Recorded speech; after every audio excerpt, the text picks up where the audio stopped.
നമസ്കാരം. 23 വയസ്സ് മാത്രം പ്രായമുള്ള അഫാൻ എന്ന യുവാവ് നടത്തിയ കൂട്ടക്കുരുതിയുടെ നടുക്കത്തിൽ നിന്ന് മോചിതമായിട്ടുള്ള നാട്.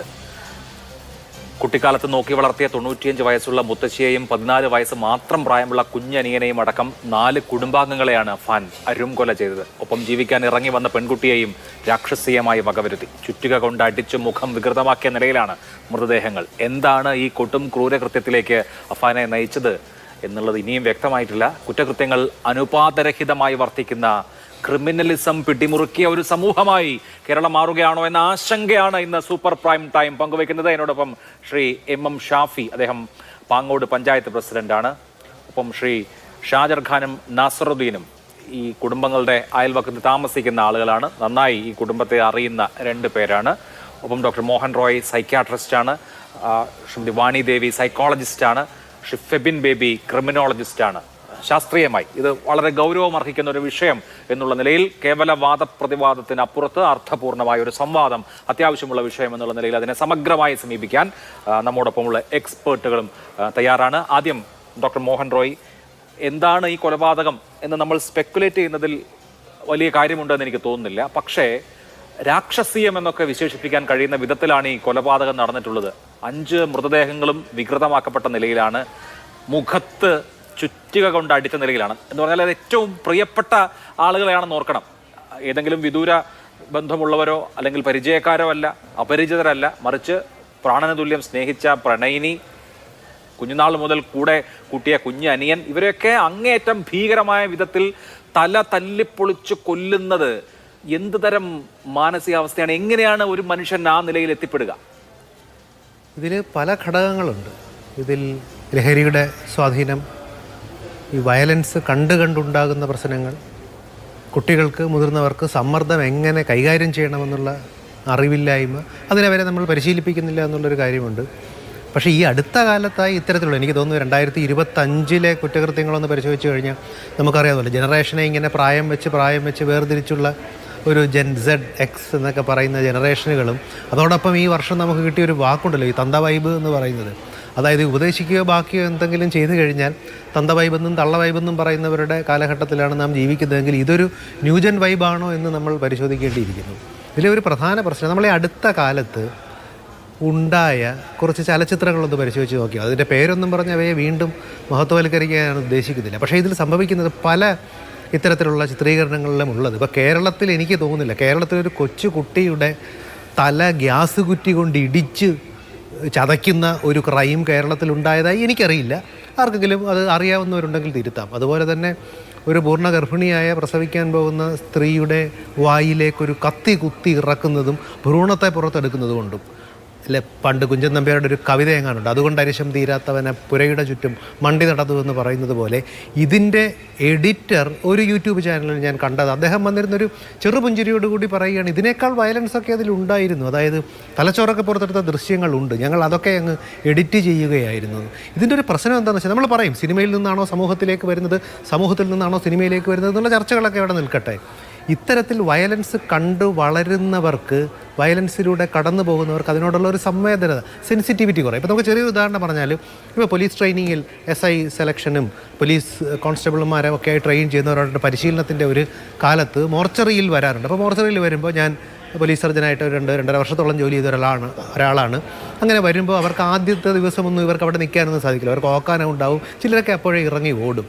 പക്ഷേ അവരൊക്കെ കാലാന്തരത്തിൽ നല്ല 1-ാം തരം ക്രൈം സീൻ ഇൻവെസ്റ്റിഗേറ്റേഴ്സായി മാറുന്നത് നമ്മൾ കണ്ടിട്ടുണ്ട്. അപ്പോൾ ഇത്തരത്തിൽ റിപ്പീറ്റഡ് ആയിട്ടുള്ള ഈ വയലൻസ് കാണുമ്പോൾ അതിനോടുള്ള ഒരു സംവേദനം കുറയുകയും ഇത്തരത്തിലുള്ള ക്രൂരകൃത്യങ്ങൾ ആവർത്തിക്കാനുള്ള സാധ്യതയും വരും. പിന്നെ ഇതിലുള്ളത് ലഹരിയുടെ ഒരു സ്വാധീനമാണ്. ഇപ്പോൾ ആ പ്രദേശത്തൊക്കെ തന്നെയുള്ള ഒരു വ്യക്തി ഇന്ന് ഉച്ചയ്ക്ക് ഒരു ചാനൽ ചർച്ചയിൽ പങ്കെടുത്തുകൊണ്ട് സംസാരിച്ചപ്പോൾ ഞാൻ കേട്ടത്, ആ ഭാഗത്തൊക്കെ ലഹരി വളരെ കൂടുതലാണെന്നാണ്, ലഹരി വളരെ വ്യാപകമായിട്ട്. അപ്പോൾ ലഹരിയും ഇത്തരത്തിലുള്ള ഈ സീനുകൾ കാണുന്നതും കുട്ടികളുടെ വ്യക്തിത്വ പ്രശ്നങ്ങളുമൊക്കെ. ഇപ്പം ഈ വ്യക്തിയുടെ ഒരു നേരത്തെയുള്ള ഒരു ചരിത്രം നമ്മളൊന്ന് പരിശോധിച്ചാൽ എനിക്ക് തോന്നുന്നു അദ്ദേഹത്തിന് 1-2 പ്രാവശ്യത്തെ ഒരു ആത്മഹത്യാ ശ്രമത്തിൻ്റെ ഒരു ഹിസ്റ്ററി ഉണ്ട്. അതായത് ഒരു സമ്മർദ്ദമോ മറ്റോ ഉണ്ടായിക്കഴിഞ്ഞാൽ എങ്ങനെ നേരിടണമെന്ന് അദ്ദേഹത്തിന് അറിയില്ല. നോക്കൂ, എങ്ങനെ നേരിടണമെന്ന് അദ്ദേഹത്തിന് അറിയില്ല എന്ന് നാം പറയുമ്പോൾ നമ്മുടെ സംവിധാനങ്ങൾ, നമ്മുടെ വിദ്യാഭ്യാസ സംവിധാനം ഉൾപ്പെടെ, നമ്മുടെ സാമൂഹ്യ സുരക്ഷാ സംവിധാനം ഉൾപ്പെടെ ഇത് എങ്ങനെ നേരിടണമെന്ന് പ്രാപ്തനാക്കാൻ അദ്ദേഹത്തെ പഠിപ്പിച്ചിട്ടുണ്ടോ എന്ന് നാമും കൂടി ഒന്ന് നോക്കേണ്ടതുണ്ട്. സമൂഹം ആത്മപരിശോധന നടത്തേണ്ട ഒരു വിഷയമാണ്. ഇവിടെ അത്തരത്തിലുള്ള പല ഘടകങ്ങളാണ് ഇത്തരത്തിലുള്ള കുറ്റകൃത്യങ്ങളിലേക്ക് നയിക്കുന്നത്. തീർച്ചയായും ഇവിടെ അഹാൻ എന്ന ഈ കൊലപാതകി മാർക്കോ എന്ന സിനിമ കണ്ടിട്ടുണ്ടോ എന്നറിയില്ല, കണ്ടിട്ടുണ്ടോ ഇല്ലയോ, അതിൻ്റെ സ്വാധീനമുണ്ടോ ഇല്ലയോ തുടങ്ങിയവയൊക്കെ മറ്റ് വിഷയങ്ങളാണെങ്കിൽ പോലും, ഞാൻ പൊതുവേ സിനിമയെ അങ്ങനെ മോറലിസ്റ്റിക്കായി സമീപിക്കുന്ന ആളെയല്ല, പക്ഷേ സിനിമ അല്ലെങ്കിൽ കല സാമൂഹ്യ കുറ്റകൃത്യമാവുന്ന നിലയിലേക്ക് വയലൻസിനെ നോർമലൈസ് ചെയ്യുന്ന വിധത്തിലേക്ക് വരുന്നത് സമൂഹത്തിൽ ആപത്തുണ്ടാക്കുമെന്നുള്ള കാര്യത്തിൽ യാതൊരു സംശയവുമില്ല. അത് ഈ ഒരു കേസ് വെച്ചല്ല പറയുന്നത്. അതിനപ്പുറത്ത് ഹിംസ സാധാരണവൽക്കരിക്കപ്പെടുന്നത് ഏത് സമൂഹവും ആശങ്കയോട് കൂടി തന്നെ കാണേണ്ട ഒരു വിഷയമാണ്. ശ്രീ എം ഷാഫി, അങ്ങേക്ക് ഈ വീട്ടുകാരുമായൊക്കെ നേരിട്ടുള്ള പരിചയം ഉണ്ടാകുമല്ലോ. ഈ ചെറുപ്പക്കാരൻ അഫാൻ എന്ന ചെറുപ്പക്കാരൻ അന്തർമുഖനായിരുന്നു, അധികം ആരോടും സംസാരിക്കുമായിരുന്നില്ല. മുമ്പ് ഏതെങ്കിലും ക്രിമിനൽ കുറ്റകൃത്യങ്ങളിൽ പങ്കെടുത്ത അല്ലെങ്കിൽ നാട്ടിൽ എന്തെങ്കിലുമൊക്കെ കച്ചറ ഉണ്ടാക്കിയ ചരിത്രം മറ്റുമൊന്നുമില്ല എന്ന് മാത്രമല്ല, ഇളയ കുട്ടിയുമായി നല്ല സൗഹൃദത്തിലായിരുന്നു. അധികം സുഹൃത്തുക്കളില്ല. ഈ ഇളയ കുട്ടിയുടെ കൂടെയാണ് എപ്പോഴും ബൈക്കിലും മറ്റുമൊക്കെ സഞ്ചരിച്ചിരുന്നത് എന്നൊക്കെയാണ് നാട്ടുകാർ പറയുന്നത്. ഇതുപോലെയുള്ള ഒരു കുറ്റകൃത്യം സ്വാഭാവികമായ നാടിനെ ഏൽപ്പിച്ചിട്ടുള്ള മുറിവും വളരെ വലുതാണ്. ഏറ്റവും അടുത്ത ആളുകളെയാണ് ഇങ്ങനെ അരുംകൊല ചെയ്തിരിക്കുന്നത്. ഇതിലേക്ക് നയിച്ച കാരണങ്ങളെക്കുറിച്ച് അവിടെ ഒരു പരിശോധന, ഒരു അന്വേഷണം, ഒരു തിരക്കൽ നടത്തിയിട്ടുണ്ടോ? എന്താണ് താങ്കൾക്ക് അതിൽ തോന്നുന്നത്? അഭിലാഷ് മോഹൻ, ഈ കുട്ടിയുടെ കുടുംബത്തിനെ കുറിച്ച് വളരെ അടുത്ത് എനിക്ക് കൂടി ഒരു കുടുംബ ബന്ധമുള്ളൊരു കുടുംബമാണ് ഈ കുടുംബം. ഇവരുടെ മുത്തച്ഛൻ, ഈ മരിച്ച അസുമ ബീബിയുടെ ഭർത്താവിനെ അടക്കം നേരിട്ട് വളരെ ചെറുതിലെ അറിയാവുന്നുള്ള വളരെ സാത്വികനായ, വളരെ സമാധാനപ്രിയനായ ഒരു നല്ല മനുഷ്യൻ. അദ്ദേഹത്തിൻ്റെ 11 മക്കളിൽ ഇളയവനായ റഹീമിൻ്റെ മകനാണ് ഈ കൊലപാതകിയായ പ്രതിയായ അഫാൻ. ഈ അഫാനെ കുറച്ചു കാലം വളർത്തിയത് ഈ അച്ഛൻ്റെ അമ്മയായ ഈ 95 വയസ്സായ ഈ മുത്തശ്ശിയാണ്. അവരെയാണ് അവൻ ആദ്യം അതിക്രൂരമായി കൊല ചെയ്തത്. ഇവരുടെ ഈ മക്കൾക്കാർക്കും, ഈ മരണപ്പെട്ട ഈ മുത്തശ്ശിയുടെ ആൺമക്കൾക്കോ പെൺമക്കൾക്കോ ഒരു ക്രിമിനൽ പശ്ചാത്തലവും ഇല്ല എന്ന് മാത്രമല്ല, അവർ വളരെ മര്യാദക്കാരും സാത്വികരും സമൂഹത്തിൽ ക്രെഡിബിലിറ്റി ഉള്ള ആളുകളും ആണ്. ഒരിക്കലും ഈ കുടുംബത്തിൽ നിന്നുള്ള ഒരു പിന്മുറക്കാരൻ ഇത്രയും ഭീകരമായ, ലോകത്തെ ഞെട്ടിച്ച എന്ന് തന്നെ ഞാൻ പറയും, അങ്ങനെ ഒരു കൃത്യത്തിൽ ഏർപ്പെടും എന്ന് വിചാരിക്കുക എളുപ്പമല്ല.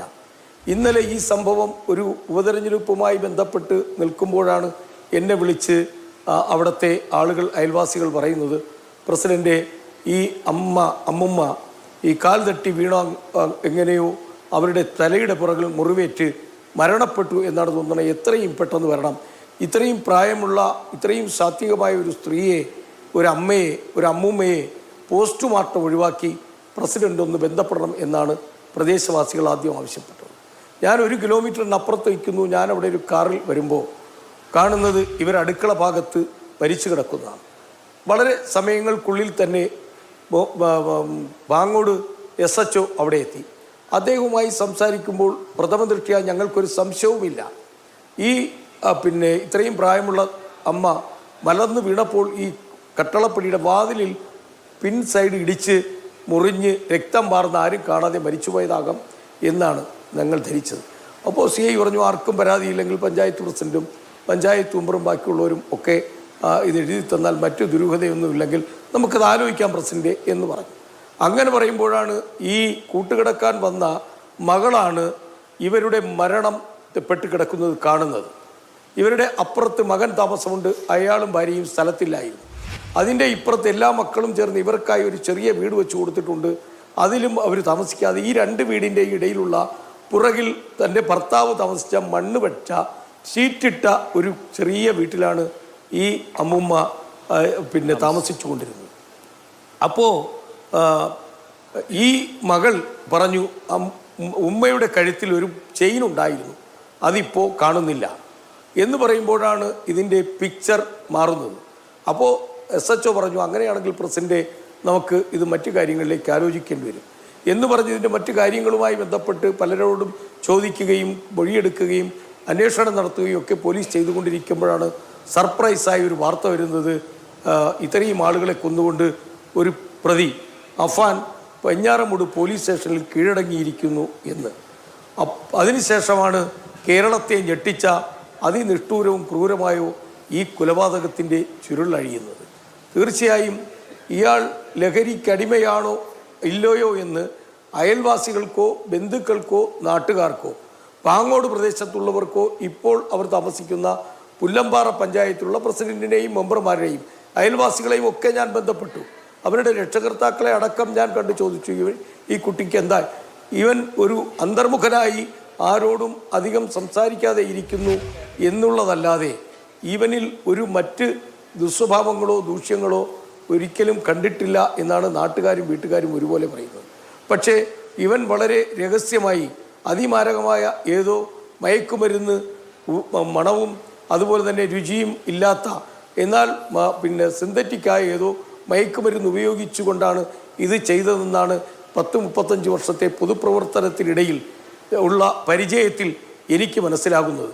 ഒരിക്കലും അബ്നോർമലാകാത്ത ഒരു ചെറുപ്പക്കാരന് തൻ്റെ അച്ഛൻ്റെ അമ്മയെയും സ്വന്തം അമ്മയെയും താൻ ജീവന് തുല്യം സ്നേഹിച്ച സ്വന്തം അനുജനെയും തന്നെ ഇഷ്ടപ്പെട്ട് അമ്മയെയും അച്ഛനെയും മറ്റെല്ലാത്തിനെയും ത്യജിച്ച് തന്നോടൊപ്പം ജീവിക്കാൻ ഇറങ്ങി വന്ന ഒരു 19 വയസ്സുള്ള പെൺകുട്ടിയെയും അതുപോലെ തന്നെ അച്ഛൻ്റെ ജ്യേഷ്ഠനെയും അച്ഛൻ്റെ ജ്യേഷ്ഠൻ്റെ ഭാര്യയെയും ഇത്രയും നിഷ്ഠൂരമായി പണ്ട് ഈ ചുറ്റിയല് കൊണ്ട് റിപ്പർ കൊലപാതകം നടത്തിയിട്ടുണ്ട് വളരെ വർഷങ്ങൾക്ക് മുമ്പ് 80-കളിലാണെന്ന് എനിക്ക് തോന്നുന്നു എൻ്റെ ഓർമ്മ. അതും 1-2 ആളുകളെയാണ് ചെയ്തത്. ഇത്രയും നിമിഷ നേരം കൊണ്ട് 20-25 കിലോമീറ്ററിനുള്ളിൽ 3 വീടുകളിലായി സ്വന്തം അമ്മയെയും അനുജനെയും കാമുകിയെയും അതുപോലെ തന്നെ സ്വന്തം അച്ഛൻ്റെ അമ്മ 95 വയസ്സായ അബലയായ ഒരു പാവപ്പെട്ട വൃദ്ധയായ ഒരു സാത്വികയായ അമ്മുമ്മയെയും അതുപോലെ തന്നെ ഒരു വളരെ മര്യാദക്കാരും വളരെ മാന്യന്മാരുമായ ലത്തീഫ് സാഹിബിനെയും അദ്ദേഹത്തിൻ്റെ ഭാര്യയും അതിനിഷ്ഠൂരമായും ക്രൂരമായും കൊലപ്പെടുത്താൻ ഈ പ്രതിക്ക് കഴിഞ്ഞുവെങ്കിൽ ഈ പ്രതിയുടെ മാനസിക നില നാട്ടുകാരും ബന്ധുക്കളും പറയുന്നത് പോലെയല്ല. ഇയാൾ നിരന്തരമായി ഡ്രഗ്സിന് അടിമയായിരുന്നു എന്ന് തന്നെ കരുതണം. ഇദ്ദേഹം ഇത് ചെയ്യുമ്പോഴും അദ്ദേഹം അതിമാരകമായ ഡ്രഗ്സ് ഉപയോഗിച്ചിരുന്നു എന്നാണ് ഞാൻ സംശയിക്കുന്നത്. ശരി, പഞ്ചായത്ത് പ്രസിഡന്റ് അങ്ങനെ ഒരു സംശയം പറയുന്നുണ്ട്. സ്വാഭാവികമായും അങ്ങനെ ഒരു ചിന്തയിലേക്ക് കടക്കാവുന്ന എല്ലാ സാഹചര്യവും ഉണ്ട്. കാരണം ഒരു സാധാരണ മനുഷ്യന് ഇത് ചെയ്യാൻ കഴിയുമോ എന്നുള്ളതാണ്. ശ്രീമതി വാണിദേവി ഇവിടെ പറഞ്ഞതുപോലെ കുട്ടിക്കാലത്ത് നോക്കി വളർത്തിയിരുന്ന ഏറ്റവും വാത്സല്യത്തോടു കൂടി ചെറിയ കുട്ടിയായിരിക്കുമ്പോൾ ഈ അഫാനെ വളർത്തിയ അമ്മൂമ്മ, അവർക്ക് 95 വയസ്സുണ്ട്. അത്രയും പ്രായമുള്ള സ്ത്രീയെ ഇങ്ങനെ മാരകമായി കൊല്ലണമെങ്കിൽ, 14 വയസ്സ് മാത്രം പ്രായമുള്ള സ്വന്തം അനിയനെ ഇത്രയും ക്രൂരമായി കൊല്ലണമെങ്കിൽ, സ്വന്തം പ്രണയിനിയെ ഇങ്ങനെ കൊല്ലണമെങ്കിൽ, സ്വന്തം അമ്മയെ ഇതുപോലെ ആക്രമിക്കണമെങ്കിൽ അതൊരു സാധാരണ മനുഷ്യന് പറ്റില്ല, സാധാരണ മാനസികാവസ്ഥയുള്ള ആൾക്കും പറ്റില്ല, പക തോന്നിയാൽ പോലും പറ്റില്ല. ഇത്രയും നികൃഷ്ടമായിട്ടുള്ളൊരു കൊലപാതകം സാധാരണ മനോനിലയുള്ള ഒരാൾക്ക് ചെയ്യാനേ പറ്റുകയില്ല. അപ്പോൾ ഇത് നമുക്ക് സാധാരണ നിലയ്ക്ക് മനസ്സിലാക്കാൻ പറ്റാത്ത എന്തോ ഒരു സംഭവം എന്നുള്ള നിലയിലല്ലേ കാണാൻ കഴിയും. അതൊരു പക്ഷേ ഡ്രഗ്സിന്റെ ഇൻഫ്ലുവൻസ് ആവാം, അതോ അതിതീവ്രമായ എന്തെങ്കിലും മാനസിക പ്രശ്നമോ? അല്ല, ഇത് വയലൻസ് നോർമലൈസ് ചെയ്യപ്പെടുന്നതിൻ്റെ ഒരു ഭാഗമായിട്ട് വളർന്നു വരുന്ന ഒരു പ്രവണതയായിട്ട് വേണം നമുക്കിത് കാണാനായിട്ട്. മോഹൻറോയ് സാറ് നേരത്തെ പറഞ്ഞ പോലെ ഒരു ന്യൂജൻ വൈബ് എന്ന് പറയുന്ന പോലെ 5 വയസ്സ് പോലും പ്രായമില്ലാത്ത കുട്ടികളുടെ മുന്നിലേക്ക് നമ്മൾ ഇന്ന് കാണിച്ചു കൊടുക്കുന്ന പല സാധനങ്ങളും വയലൻസ് നിറഞ്ഞതാണ്. ഈ പറയുന്ന സിനിമകളായിക്കോട്ടെ, കുട്ടികൾ കാണുന്ന ഗെയിംസ് ആയിക്കോട്ടെ, കളിക്കുന്ന ഗെയിംസ് ആയിക്കോട്ടെ, ഈ ഡിജിറ്റൽ മീഡിയയിൽ അല്ലെങ്കിൽ അതുപോലെയുള്ള ഗാഡ്ജറ്റ്സ് യൂസ് ചെയ്ത് കളിക്കുന്ന ഗെയിംസ് ആയിക്കോട്ടെ, സമൂഹത്തിൽ നടക്കുന്ന കാര്യങ്ങൾ നേരിട്ട് കാണാനുള്ള സാധ്യത വളരെ കുറവാണ്. പക്ഷേ ഇതുപോലെ മാധ്യമങ്ങളിലൂടെ കാണുന്നതും ഇതിനെ തന്നെ ചിത്രീകരിച്ച് പിന്നീട് ഇങ്ങനെയാണ് ആ ക്രൈം നടന്നത് എന്നുള്ള നിലയിലുള്ള ക്രൈം സീരീസുകൾ ഇപ്പോൾ പല മാധ്യമങ്ങളിലും സീരിയലൈസ് ചെയ്ത് വരുന്നുണ്ട്. എങ്ങനെയാണ് ഈ ക്രൈം നടത്തിയത് എന്നുള്ളത്, എന്തായിരുന്നു ഇതിൻ്റെ മോട്ടീവ്. ഇതൊരു ക്രൈം ത്രില്ലർ പോലെയൊക്കെയാണ് കാണിക്കുന്നതെങ്കിലും ഇതുപോലെ ഒരു ചെറിയ വൾണറബിലിറ്റി എങ്കിലും ഉള്ള ഒരു വ്യക്തിയെ സംബന്ധിച്ചിടത്തോളം ഇതൊക്കെ നമുക്കും പരീക്ഷിച്ച് നോക്കാവുന്നതാണല്ലോ എന്നുള്ള നിലയിലാണ് പലപ്പോഴും ചർച്ചകൾ ചെന്ന് അവസാനിക്കുന്ന സ്ഥലം എന്ന് പറയുന്നത് സിനിമകൾ അവസാനിക്കുന്നത് പോലെയാണ്. ഈ ക്രിമിനലിനെ എങ്ങനെ കണ്ടെത്തി, അവിടെ വരെയേ ഉള്ളൂ. ആ ഒരു ക്രൈം സീരീസിൻ്റെ എൻഡ് അവിടാണ്. ഈ ക്രൈം ചെയ്ത വ്യക്തിക്ക് പിന്നെ എന്ത് സംഭവിക്കുന്നു, നിയമത്തിൻ്റെ വഴിയിൽ എന്ത് സംഭവിക്കുന്നു, അല്ലെങ്കിൽ അയാളുടെ സാമൂഹിക ജീവിതം പിന്നെ എങ്ങനെ അഫക്റ്റഡ് ആവുന്നു, ഇതൊന്നുമില്ല. അപ്പോൾ ക്രൈം ചെയ്യുക, നമ്മൾ പല പ്രതികൾ പറഞ്ഞു എന്ന് പറഞ്ഞ് കേട്ട കാര്യമാണ്. 38 വയസ്സാകുമ്പോൾ ഞാൻ ശിക്ഷ കഴിഞ്ഞ് പുറത്തിറങ്ങും, പിന്നെ ഞാൻ എൻ്റെ ജീവിതം ജീവിച്ചോളാം എന്ന്. അത്രയും ലാഘവത്തോടു കൂടിയാണ് ഒരു ക്രൈം ചെയ്യുന്നതിനെ കുറിച്ച് പോലും മനുഷ്യർ സംസാരിക്കുന്നത് അല്ലെങ്കിൽ ചിന്തിക്കുന്നത്. അപ്പോൾ ഈ പറഞ്ഞ ഒരു സ്ട്രെസ്ഫുൾ സിറ്റുവേഷൻ, ആ സ്ട്രെസ് എന്ന് പറയുന്നത് നമ്മൾ സാധാരണ സ്ട്രെസ് എന്നൊക്കെ പറഞ്ഞുകൊണ്ടിരുന്നത് വലിയ സംഭവങ്ങളെയായിരുന്നു. പക്ഷെ ഇന്ന് ആൾക്കാർ സ്ട്രെസ് എന്ന് പറയുന്നത് ഒരു കളിപ്പാട്ടം മേടിച്ചു കൊടുക്കില്ല എന്ന് പറയുന്ന ഏതൊരു ചെറിയ നോയും സ്ട്രെസ്സാണ്. അരമണിക്കൂർ വെയിറ്റ് ചെയ്യൂ, ഞാൻ ഇപ്പം ആ സാധനം എടുത്ത് തരാം എന്ന് പറയുന്നതും സ്ട്രെസ്സാണ്. ഒരു ഇൻ്റർനെറ്റ് കണക്ഷൻ 5 മിനിറ്റിലേക്ക് നഷ്ടപ്പെട്ടു പോകുന്നത് സ്ട്രെസ്സാണ്. ഇതിനെ പോലും അതിജീവിക്കാനായിട്ടോ അല്ലെങ്കിൽ അതിനെ ഫേസ് ചെയ്യാനോ കഴിയുന്ന തരത്തിലുള്ള ലൈഫ് സ്കിൽസ് നമ്മുടെ കുട്ടികൾക്കും ഇന്നത്തെ യുവതലമുറയ്ക്കും നഷ്ടപ്പെട്ടു പോയിരിക്കുന്നു എന്നുള്ളത് ഫ്രസ്ട്രേഷൻ കൂടാനുള്ള കാരണമാണ്. ഈ ഫ്രസ്ട്രേഷൻ കൂടി കഴിയുമ്പോൾ അവനവൻ്റെ ഇമോഷണാലിറ്റി എങ്ങനെ കൺട്രോൾ ചെയ്യണം എന്നറിയുന്നില്ല. അവിടെ ഏറ്റവും പ്രിമിറ്റീവായിട്ടുള്ള അഗ്രഷൻ എന്ന് പറയുന്ന കാര്യത്തിലേക്ക് പോകുന്നു. അവിടെ യുക്തിപരമായ ചിന്ത നടക്കുന്നില്ല. ഏറ്റവും എളുപ്പമുള്ള ഒരു കാര്യമാണ് നമുക്ക് സ്ട്രെസ്സ് വരുമ്പോൾ ഫൈറ്റ് ചെയ്യുക അല്ലെങ്കിൽ അഗ്രസീവായിട്ട് ബിഹേവ് ചെയ്യുക എന്ന് പറയുന്നത്. അത് സിമ്പിളാണ്. അഗ്രഷൻ എന്ന് പറയുന്നത് നമ്മളുടെ ഒരു ബുദ്ധിയും നമ്മൾ ഉപയോഗിക്കേണ്ട സാധനമല്ല, ഒരു ആനിമൽ ഇൻസ്റ്റിങ്ക്റ്റ് ആണ്. എന്നെ സേഫ് ആക്കുക. ഈ സേഫ് എന്ന് നമ്മൾ ഉദ്ദേശിക്കുന്ന മനുഷ്യനാണ് സേഫ് എന്ന് ഉദ്ദേശിക്കുമ്പോൾ അതിന് ഒരുപാട് തലങ്ങൾ കാണുന്നത്. പക്ഷെ ആക്ച്വൽ സേഫ്റ്റി എന്ന് പറയുന്നത് ഈ കാര്യത്തിൽ സംഭവിക്കുന്നത് ഈ ഒരു പ്രോബ്ലം, ഇതിൻ്റെ സൊല്യൂഷൻ, ഈ പ്രോബ്ലത്തിൻ്റെ സൊല്യൂഷനിലേക്ക് പോകുമ്പോൾ അത് വേറൊരു ഭീകരമായ തലവേദനയോ പ്രോബ്ലമോ എൻ്റെ തലയിലേക്ക് വെച്ച് തരുന്നുണ്ടോ എന്നുള്ള യുക്തിയെക്കുറിച്ച് ചിന്തിക്കുന്നില്ല. ആ ചിന്താശേഷി നഷ്ടപ്പെട്ടുകൊണ്ട് പരിഹാരമെല്ലാം വയലൻസാണ് എന്നുള്ള നിലയിലേക്ക് മനുഷ്യർ ചിന്തിച്ചു തുടങ്ങുന്നതിൻ്റെ അവസാനത്തെ ഉദാഹരണമായി മാറിയാൽ ഭാഗ്യം. പക്ഷേ ഇനിയും ഇതിലും ഭീകരമായിട്ടുള്ള കാര്യങ്ങൾ നമ്മുടെ മുമ്പിൽ കണ്ടുകൊണ്ട് കോടതി വീണ്ടും ഇരുന്ന് ഇതുപോലും അപൂർവങ്ങളിൽ അപൂർവമല്ല എന്ന് പറയേണ്ടുന്ന അവസ്ഥയിലേക്കാണ് സമൂഹം ഇന്ന് പോയിക്കൊണ്ടിരിക്കുന്നത്. ശരി, ആശങ്കാജനകമായ കാര്യം. ശ്രീ ഫെബിൻ ബേബി, ഇവിടെ മോഡസ് ഓപ്പറാൻഡി ഏറെക്കുറെ സമാനമാണ്. ചുറ്റികയാണ് ഉപയോഗിച്ചിരിക്കുന്നത്. തലയ്ക്ക് പുറകിലോ തലയുടെ മുൻവശത്തോ മുഖത്തും തലയ്ക്കുമാണ് പ്രഹരമേൽപ്പിച്ചിരിക്കുന്നത്. ഈ നിലയ്ക്കാണ് കൊലപാതകം നടത്തിയിട്ടുള്ളത്. അപ്പോൾ ഒരു നിമിഷത്തെ സ്ട്രെസ്സിൻ്റെ അല്ലെങ്കിൽ കേവല ഫ്രസ്ട്രേഷൻ്റെ അടിസ്ഥാനത്തിൽ ഒരാൾ ഇറങ്ങി പുറപ്പെട്ട് നടത്തിയ കൊലപാതകം എന്നുള്ളതിനേക്കാൾ ആസൂത്രിതമായി എങ്ങനെ കൊല ചെയ്യണമെന്ന് മനസ്സിലാക്കിയ ഒരാൾ ചെയ്ത ഒരു കൊലപാതകം പോലെയുണ്ട്. ഒരു ക്രിമിനോളജിസ്റ്റ് എന്നുള്ള നിലയിൽ ഈ കൊലപാതകങ്ങളെ എങ്ങനെയാണ് താങ്കൾ കാണുന്നത്? നമ്മുടെ ഇപ്പോഴത്തെ കേരള സമൂഹത്തിൽ പുതിയതായിട്ട് വന്നിട്ടുള്ള കുറേ കൊലപാതകങ്ങളും അല്ലെങ്കിൽ ക്രിമിനൽ ആക്ടിവിറ്റീസിനെ നമ്മൾ ഒന്നിച്ച് വേണം കാണാൻ. ഇതിനെ മാത്രമായിട്ട് കാണുന്നതിനേക്കാളും കൂടുതൽ അങ്ങനെ വേണം കാണാൻ. അതായത് ഒരു യുവതലമുറ അല്ലെങ്കിൽ നമ്മുടെ കുറ്റവാളികൾക്കും ഒരു പുതിയ തരത്തിലുള്ള വയലൻസ്, ഇവിടെ ഓൾറെഡി പറഞ്ഞു, ഡോക്ടർ പറഞ്ഞു, എല്ലാവരും പറഞ്ഞു വയലൻസിലോട്ട് പോകുന്നു. നമുക്കതിനെ ഞാൻ കാണുന്നത് ഇങ്ങനെയാണ്. അതായത് ഒരു പാരൻറ്റിങ്, അതായത് ഒരു മാതാപിതാക്കളെ നമ്മൾ കാണുക എന്ന് പറയുന്നത് ഇങ്ങനത്തെ ഇമോഷൻസ് റെഗുലേറ്റ് ചെയ്യാൻ വേണ്ടി ഹെൽപ്പ് ചെയ്യുന്നൊരു ആൾക്കാരായിട്ടാണ്. അങ്ങനെ ഹെൽപ്പ് ചെയ്യുന്ന ഒരു ആൾക്കാർ നമ്മൾ മാതാപിതാക്കൾ അവിടെ ഉണ്ട്. പക്ഷേ ഇപ്പോഴത്തെ അവസ്ഥയിൽ എന്ന് വെച്ചിട്ടുണ്ടെങ്കിൽ ഒരു അഡിക്ഷനുണ്ട്, സൈബർ അഡിക്ഷൻ എന്ന് പറയുന്നത്. അതായത് കുട്ടികൾക്ക് 3 വയസ്സുള്ള 2 വയസ്സുള്ളപ്പോൾ നമ്മൾ കയ്യിലോട്ട് എടുത്തു കൊടുക്കുന്ന മൊബൈൽ ഫോണുകൾ അല്ലെങ്കിൽ ഗാഡ്ജറ്റുകളിൽ ഉണ്ടാകുന്ന ഒരു അഡിക്ഷൻ. ആ അഡിക്ഷൻ ഉണ്ടാകുന്ന രണ്ടാമത്തെ എന്ന് വെച്ചിട്ടുണ്ടെങ്കിൽ നമ്മുടെ മാതാപിതാക്കളായിട്ട് നമ്മൾ മൊബൈൽ ഫോണിനെ കാണുന്നു. അവർ കാണുന്നത് വയലൻസ്. നമ്മളിപ്പം സിനിമകളിൽ എഴുതി കാണുന്നുണ്ട് 18+, 13+. എവിടെയാണ് ഒരു സെൻസറിങ് ഉള്ളത്? ഈ ഓൺലൈൻ മീഡിയകളിലുണ്ട്, എവിടെയാണ് സെൻസറിങ് ഉള്ളത്? അപ്പം വയലൻസിനോട് കൂടുതൽ കുട്ടികളെ ഇമ്പ്രസ് ആകുന്നു. ഞാൻ പല കുട്ടികളും പറയുന്നത് കേട്ടിട്ടുണ്ട്, എനിക്ക് വയലൻറ്റ് മൂവീസ് കാണാനാണ് എളുപ്പം. പണ്ട് കേട്ടിട്ടുണ്ട് ക്രൈം ത്രില്ലേഴ്സ് എന്ന് പറഞ്ഞിട്ടുണ്ട്. ഇപ്പോൾ ക്രൈം ത്രില്ലേഴ്സ് എന്ന് വെച്ചിട്ടുണ്ടെങ്കിൽ 6 പേരുടെ തലയെ പൊട്ടിക്കുന്ന രീതിക്കാണ്. അത് മോഡസ് ഓപ്പറൻഡി നമ്മൾ ഒരു സൊസൈറ്റി തന്നെ പറഞ്ഞു കൊടുക്കുകയാണ് കുട്ടികളിലോട്ട്. അതായത് ഇന്നതാണ് മോഡസ്, അല്ലെങ്കിൽ ഈ മോഡസ് ഇങ്ങനെയാണ്, ഇങ്ങനെ വേണം കൊലപാതകം ചെയ്യാൻ. നമുക്ക് ഇനിയും പല വസ്തുതകളും പുറത്തോട്ട് വരേണ്ടിയിരിക്കുന്നു. പക്ഷേ എങ്കിൽ ഇപ്പോഴത്തെ ഒരു ഇത് വെച്ചിട്ട് ഞാൻ കാണുന്നത് എന്തുകൊണ്ടാണെന്ന് വെച്ചിട്ടുണ്ടെങ്കിൽ ഈ മോഡസ് ഓപ്പറൻഡി നമ്മുടെ സമൂഹത്തിന് നൽകുന്ന ഒരു വലിയ സൂചനയുണ്ട്. അതായത് കുട്ടികൾ വയലൻ്റ് ആയിട്ടുള്ള രീതിയിലോട്ട് മാത്രം പോകുന്നു. ഡോക്ടർ കൂടെ പറഞ്ഞ പോലെ ഒരു കാര്യം, ഇമ്മീഡിയറ്റ് ആയിട്ടുള്ള ഗ്രാറ്റിഫിക്കേഷൻ. ഒരു നിമിഷ നേരത്തേക്ക് നോ പറഞ്ഞു കഴിഞ്ഞിട്ടുണ്ടെങ്കിൽ പണ്ട് നമ്മൾ കരഞ്ഞു തീർക്കുന്നത് ഇപ്പം കൊടുത്തു തീർക്കുന്ന രീതിയിലോട്ടാകുന്നു.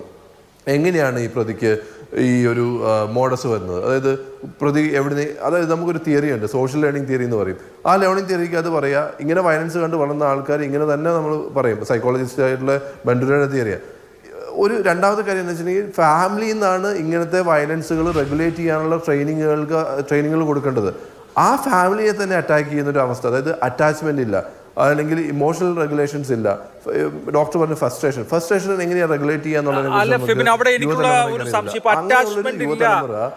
എന്ന് പറയുമ്പോൾ ഇപ്പോൾ ഈ പ്രതിയുടെ സോഷ്യൽ മീഡിയ അക്കൗണ്ടുകൾ നോക്കിയാൽ അനിയന്റെ കൂടെ നിൽക്കുന്ന, അനിയനോട് ചേർന്ന് നിൽക്കുന്ന, അല്ലെങ്കിൽ അനിയനെ ചേർത്ത് പിടിച്ച് നിൽക്കുന്ന ഫോട്ടോഗ്രാഫുകളാണ് മുഴുവൻ. എപ്പോഴും പള്ളിയിൽ പോകുന്നത് ഈ അനിയനൊപ്പമാണ് എന്ന് നാട്ടുകാർ പറയുന്നു, വളരെ സ്നേഹത്തോടെ. എന്ന് പറഞ്ഞാൽ അയാൾ ജീവിതത്തിൽ ഏറ്റവും അറ്റാച്ച്ഡ് ആയിരുന്നത് നമ്മുടെ മുമ്പിലുള്ള ഡോക്യുമെന്റ്സ് അനുസരിച്ച് അയാളുടെ ബ്രദറുമായിട്ടാണ്. ആ ബ്രദറിനെയാണ് അതിഭീകരമായി കൊന്നുകളയുന്നത്. അപ്പൊ ശരിക്കും അറ്റാച്ച്മെന്റിന്റെ അഭാവമാണോ, അതോ ഈ പെട്ടെന്ന് പരിണമിക്കുന്ന മനോനിലയാണോ പ്രശ്നം? അറ്റാച്ച്മെന്റ് അഭാവം തന്നെ പറയാം. എന്തുകൊണ്ടാണെന്ന് വെച്ചിട്ടുണ്ടെങ്കിൽ ആ സമയത്ത് അമ്മ അകത്തുണ്ട്, ഇങ്ങനെ മുറിവേറ്റ് കിടക്കുന്നു, ഈ അനിയൻ അവിടെ വന്നു ചോദിക്കുന്നു. ആ ഒരു സമയത്തുണ്ടാകുന്ന സ്ട്രെസ്സിനെ മാനേജ് ചെയ്യാൻ വേണ്ടി, അല്ലെങ്കിൽ അത് മാനേജ് ചെയ്യാൻ പറ്റാതെ ഒരു പക്ഷേ ആകാം, ഈ അറ്റാച്ച്മെന്റിന്റെ കുറവ് കൊണ്ട് തന്നെയാകാം. ഈ സോഷ്യൽ മീഡിയയിൽ ഫോട്ടോ ഇടുന്നതുകൊണ്ട് നമുക്ക് അറ്റാച്ച്മെന്റ് ഉണ്ടെന്ന് പറയുന്നതിനേക്കാളും ഈ ഇപ്പോഴത്തെ സമൂഹത്തിൽ അങ്ങനെ പറയാൻ വേണ്ടി പറ്റില്ല.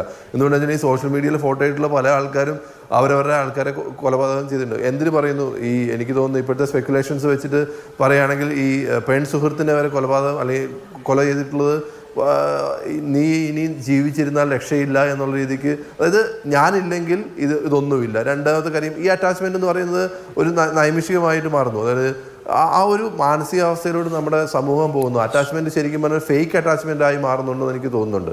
യെസ്, ഷാജിർ ഖാൻ അയൽവാസിയാണ്. ഷാജിർ ഖാൻ, താങ്കൾക്ക് ഈ അഫാനെയും അഫ്സാനെയും അതുപോലെ തന്നെ മറ്റ് കൊല്ലപ്പെട്ട ആളുകളെയും ഒക്കെ അറിയാമല്ലോ. ആരും പ്രതീക്ഷിക്കാത്തൊരു സംഭവമാണ് നടന്നത്. കൂടുതൽ അന്വേഷിക്കുമ്പോൾ എന്താണ് ഇതിന്റെ കാരണം എന്നുള്ളതിനെ കുറിച്ചുള്ള എന്തെങ്കിലും സൂചന നിങ്ങൾക്കുണ്ടോ? സാർ, കാരണം ഒന്നും അറിയാൻ പറ്റത്തില്ല ഇതിൽ. ഒരു കുട്ടിക്കാലം പോലെ അറിയാൻ, ഇവിടെ വേറെ മറ്റു പ്രശ്നങ്ങളൊന്നും അവരുടെ ഭാഗത്തൊന്നും ഇല്ലായിരുന്നു. ഈ കുട്ടികളുടെ ഭാഗത്തുനിന്ന് വേറെ ഇപ്പം നടന്ന ഇൻസിഡൻ്റ് അല്ലാതെ മറ്റു പ്രശ്നങ്ങളും നമ്മൾ ഇതുവരെ ഇത്രയും കാലത്തിനിടയ്ക്ക് നമ്മളൊന്നും കേട്ടിട്ടില്ല. ഇപ്പോൾ ഇതൊരു കേട്ടപ്പോൾ ഒരു കേട്ടുകേൾവി പോലും ഇല്ലാത്തൊരു സംഭവമായിപ്പോയി. പക്ഷെ എന്താണ് ഇതിൻ്റെ ഇടയിൽ സംഭവിച്ചതെന്നൊന്നും നമുക്ക് പറയാൻ പറ്റില്ല. അവരുടെ ഈ സംഭവം നടക്കുന്നതിൻ്റെ തലേ ദിവസമൊക്കെ അവരെ കണ്ട് ഈ പയ്യനെ ഞാൻ കണ്ടതാണ്. എൻ്റെ വീടിൻ്റെ തൊട്ടടുത്താണ്. അല്ല, ഇദ്ദേഹം ഈ ക്രിമിനലായിട്ടുള്ള ഈ പ്രതി മയക്കുമരുന്ന് ഉപയോഗിച്ചിരുന്നു, അല്ലെങ്കിൽ മദ്യം കഴിഞ്ഞ ഒരു മാസമായി ഉപയോഗിച്ചിരുന്നു എന്നൊക്കെയുള്ള വാർത്തകളുണ്ട്. ഒന്നും അങ്ങനെ സ്ഥിരീകരിച്ചിട്ടില്ല. പോലീസ് മദ്യം ഉപയോഗിച്ചിരുന്നു എന്ന മൊഴിയുണ്ട് എന്ന് പറയുന്നു. ഓട്ടോ ഡ്രൈവറും മദ്യത്തിന്റെ ഗന്ധം ഉണ്ടായിരുന്നു എന്ന് പറയുന്നുണ്ട്. ഈ ലഹരി വസ്തുക്കൾ ഇയാൾ ഉപയോഗിക്കുന്നതായി എന്തെങ്കിലും ഒരു സൂചന നിങ്ങൾക്കുണ്ടായിരുന്നോ? സാർ, ഈ ഒരു അയൽവക്കാരൻ എന്നുള്ളതിൽ എനിക്ക് പറയാനുള്ളത്, നമ്മുടെ മുന്നിൽ ഇന്ന് വരെയും ഈ മദ്യലഹരിയിൽ അല്ലെങ്കിൽ മദ്യത്തിൻ്റെ ഇതിൽപ്പെട്ടിട്ട് ഈ പയ്യനെ നമ്മൾ കണ്ടിട്ടില്ല. ഞാൻ കണ്ടിട്ടില്ല. ഈ മദ്യത്തിൻ്റെ ലഹരിയിൽ അല്ലെങ്കിൽ മദ്യവുമായി ബന്ധപ്പെട്ട് അല്ലെങ്കിൽ എന്തെങ്കിലും രീതിയിലൊരു ഇതിൽ ഈ പയ്യനെ നമ്മൾ കണ്ടിട്ടില്ല. ഈ സംഭവം നടക്കുന്നതിൻ്റെ അന്ന് ഓട്ടോ ഡ്രൈവർ ആണ് പറയണത് പുള്ളി മദ്യപിച്ചിട്ടുണ്ടോ എന്നൊരു സംശയമുണ്ട് എന്ന് സ്റ്റേഷനിൽ പറഞ്ഞു. മദ്യപിച്ചിട്ടുണ്ട് എന്ന് പുള്ളി സ്റ്റേഷനിൽ പറഞ്ഞു. പക്ഷെ നമ്മളാരും ഇവ മദ്യപിച്ചോ അല്ലെങ്കിൽ മറ്റെന്തെങ്കിലും ലഹരി ഉപയോഗിച്ച് ഇവിടെ മോശമായി നടക്കുന്നോ നമ്മളാരും കണ്ടിട്ടില്ല. ഇതിലെന്താണ് സംഭവിച്ചതെന്ന് നമുക്ക് പറയാൻ പറ്റാത്തൊരു സാഹചര്യമാണ്. തീർച്ചയായിട്ടും നമുക്കിപ്പോൾ ഈ രണ്ട് കുട്ടികളും നല്ലത്. ഈ ഇളയ കുട്ടി എൻ്റെ മോൻ്റെ കൂടെയാണ് ട്യൂഷന് പോണത്. മരണപ്പെട്ട കുട്ടി എൻ്റെ മോൻ്റെ കൂടെയാണ് ട്യൂഷന് പോണത്. അവൻ്റെ കൂടെയാണ് മദർസയിൽ പോയിരുന്നത് ഒക്കെ ചെയ്തിരുന്നത്.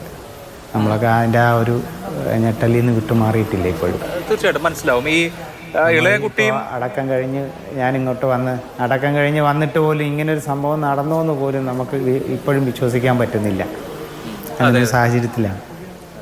ഈ ഇളയ കുട്ടിയും കൊലപാതകയും തമ്മിൽ നല്ല അടുപ്പത്തിലായിരുന്നല്ലോ. അവരെല്ലാ സമയത്തും ഒരുമിച്ചായിരുന്നു, മിക്കവാറും സമയങ്ങളിലൊക്കെ എന്നാണ് എല്ലാവരും പറയുന്നത്. അപ്പൊ ഇങ്ങനെ ഒരു വൈരാഗ്യം ഉണ്ടാവാനുള്ള ഒരു സാഹചര്യം ഇല്ല എന്ന് വേണമെങ്കിൽ പറയാം. പക്ഷെ എന്നിട്ടും ഇത്രയും ക്രൂരമായ ഒരു കൊലപാതകം നടന്നു അവിടെ. ഒരു വൈരാഗ്യം. അവർ രണ്ടുപേരുമാണ് യഥാർത്ഥത്തിൽ, ഈ അനിയനും ജ്യേഷ്ഠനുമാണ് നല്ല കൂട്ടുകാർ. അവർ രണ്ടുപേരും ഭയങ്കര സ്നേഹവും നല്ല ബന്ധവും. മറ്റ് പുറത്തൊന്നും മറ്റ് ആൾക്കാരോട് ഈ കൊച്ചുകുട്ടി കൂട്ടുകൂടാനോ അങ്ങനെ ഒന്നും പോകണം ഞാൻ കണ്ടിട്ടില്ല.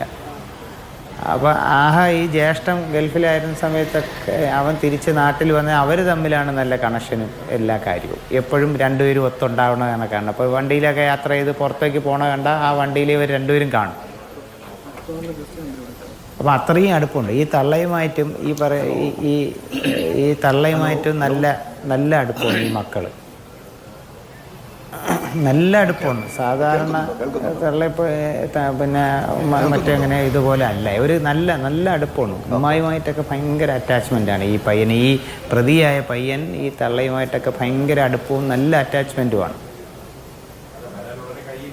യെസ്, അതൊരു പ്രധാനപ്പെട്ട വിവരമാണ്. ഇവിടെ നമ്മൾ അറ്റാച്ച്മെന്റിന്റെ അഭാവം എന്ന് പറയുമ്പോൾ ഡോക്ടർ മോഹൻ റോയ് നോക്കൂ, ഈ കേവലം സോഷ്യൽ മീഡിയ അക്കൗണ്ടിലെ ഫോട്ടോ എന്നുള്ളതിനപ്പുറത്ത് എപ്പോഴും ഒരുമിച്ച് നടന്നിരുന്ന സ്വന്തം കുടുംബാംഗങ്ങൾ, നാട്ടുകാരെല്ലാവരും പറയുന്നത് പുറത്ത് അധികം ബന്ധങ്ങൾ ഉണ്ടായിരുന്നില്ല, സുഹൃത്ത് ബന്ധങ്ങൾ ഉണ്ടായിരുന്നില്ല, അന്തർമുഖനായിരുന്നു. പക്ഷേ അനിയനോട് വളരെ അറ്റാച്ച്മെന്റ് ഉണ്ടായിരുന്നു, അവരെപ്പോഴും ഒരുമിച്ചായിരുന്നു.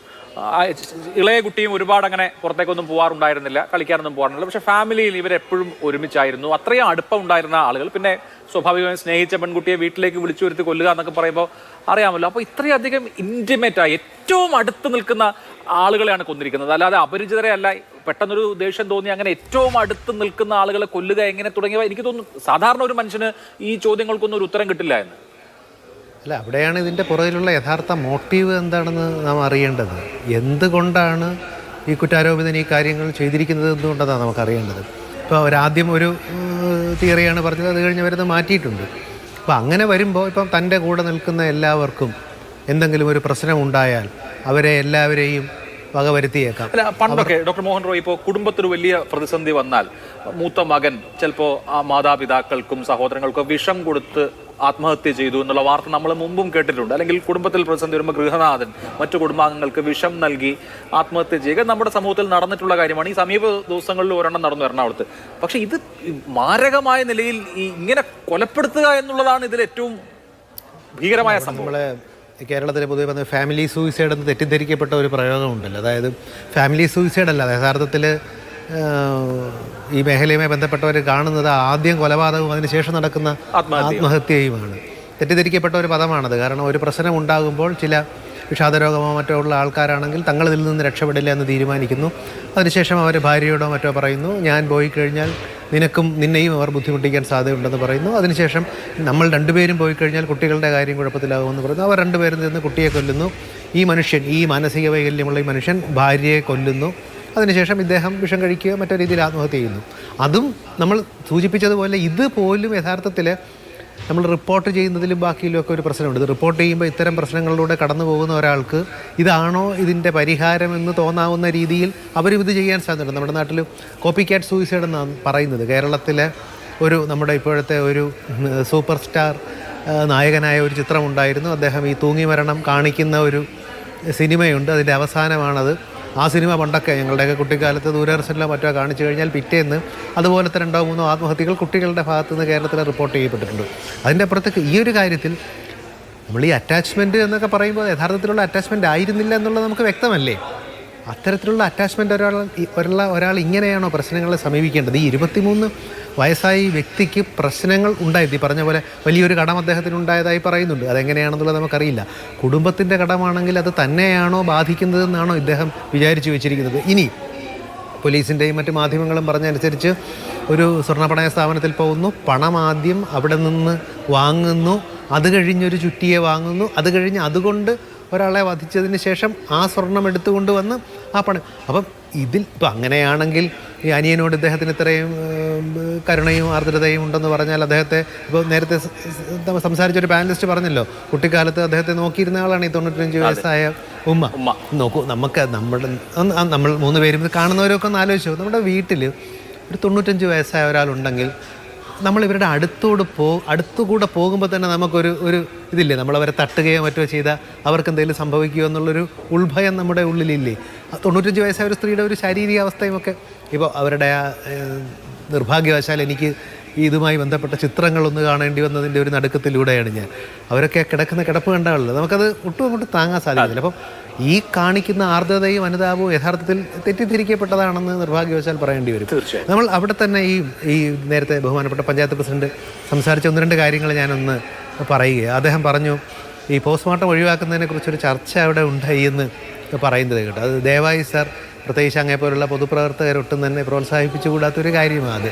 കാരണം ഇത്തരം പല ഘടകങ്ങൾ അതിൻ്റെ പുറകിലുണ്ട്. ഞാനൊരു മെഡിക്കൽ കോളേജിൽ ഇതുമായിട്ടൊക്കെ ബന്ധപ്പെട്ടുള്ള അഡ്മിനിസ്ട്രേറ്റീവ് പോസ്റ്റിലിരുന്നപ്പം പലപ്പോഴും നമുക്കൊരു വിളി വരുന്നത് അതാണ്, ഡോക്ടർ ഈ ശരീരം കീറി മുറിക്കരുതെന്നായിരുന്നു അവരുടെ ആഗ്രഹം, ഈ പോസ്റ്റ്മോർട്ടം ഒന്ന് ഒഴിവാക്കി കൊടുക്കാമെന്നുള്ളതാണ്. ഒരിക്കലും അത് ചെയ്യരുത്. കാരണം ഇത്തരത്തിലുള്ള പല കേസുകളും, ഇപ്പോൾ കേരളത്തിൽ തന്നെ പല കേസുകളും, രണ്ടാമത് പോലീസ് സംവിധാനങ്ങൾ വരെ ഞെട്ടിത്തിരിച്ച പല കേസുകളും, പല സീരിയൽ കില്ലറുടെ കേസുകളും പിന്നെയാണല്ലോ വന്നിട്ടുള്ളത്. ഷെയം നസറുദ്ദീൻ തൊട്ടയൽവാസിയാണ്.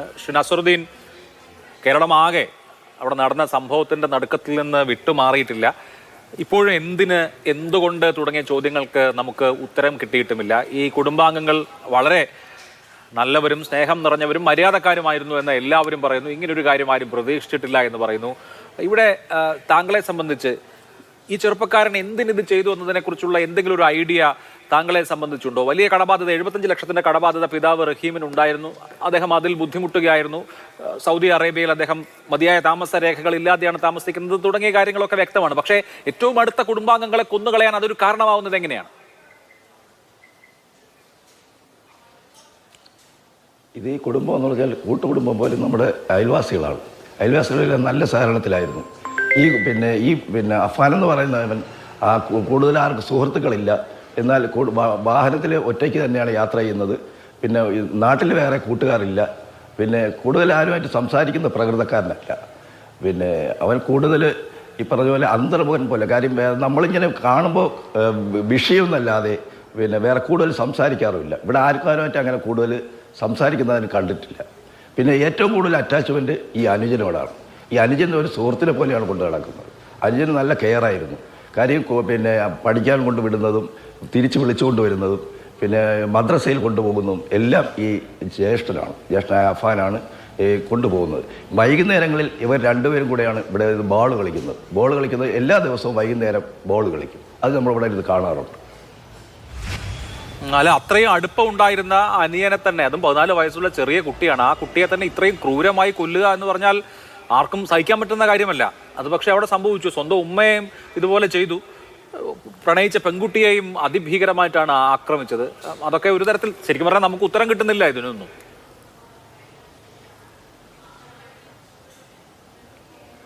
ഇന്നലെ വൈകുന്നേരം 4 മണിക്ക് ഞാൻ പള്ളിയിൽ പോകുന്ന സമയം ഈ ഇളയ കുട്ടി സ്കൂളിൽ പരീക്ഷ കഴിഞ്ഞ് ഇവിടെ വീട്ടിലെ നടയിൽ വന്ന് നിൽക്കുന്നതായി കണ്ടു. ഞാൻ കണ്ടപ്പോൾ കൈ വിഷ് ചെയ്തിട്ട് അങ്ങ് പോവുകയും ചെയ്തു. പോയ ശേഷം ഈ കുട്ടി അടുത്ത വീട്ടിൽ പോയിട്ട് എൻ്റെ ഉമ്മ വീട്ടിൽ വിളിച്ചിട്ട് കേൾക്കുന്നില്ല, ഗേറ്റ് പൂട്ടിയിരിക്കുന്നു എന്ന് വന്ന് പറയുകയും പിന്നെ അയൽവാസിയായ ഒരു മാമിയെന്ന് വിളിച്ചിട്ടാണ് അയൽവാസിയോട് ചെന്ന് പറയുന്നത്. അങ്ങനെ ഒരു ഫോൺ പിന്നെ വിളിച്ചു തരുമോ, ഉമ്മാക്ക് ഒരു ഫോൺ വിളിച്ച് തരുമോ എന്ന് ചോദിച്ചു. അവരങ്ങനെ ഉമ്മ ഈ ഷെമി ഫോണിൽ ഈ അയൽവാസി ഫോൺ ചെയ്ത് ഈ കുട്ടിയോട് കൊടുക്കുകയാണ്. ഈ കുട്ടി അപ്പോൾ വിളിക്കുമ്പോൾ ഈ ഫോൺ എടുക്കുന്നത് ഈ അഫാനാണ്.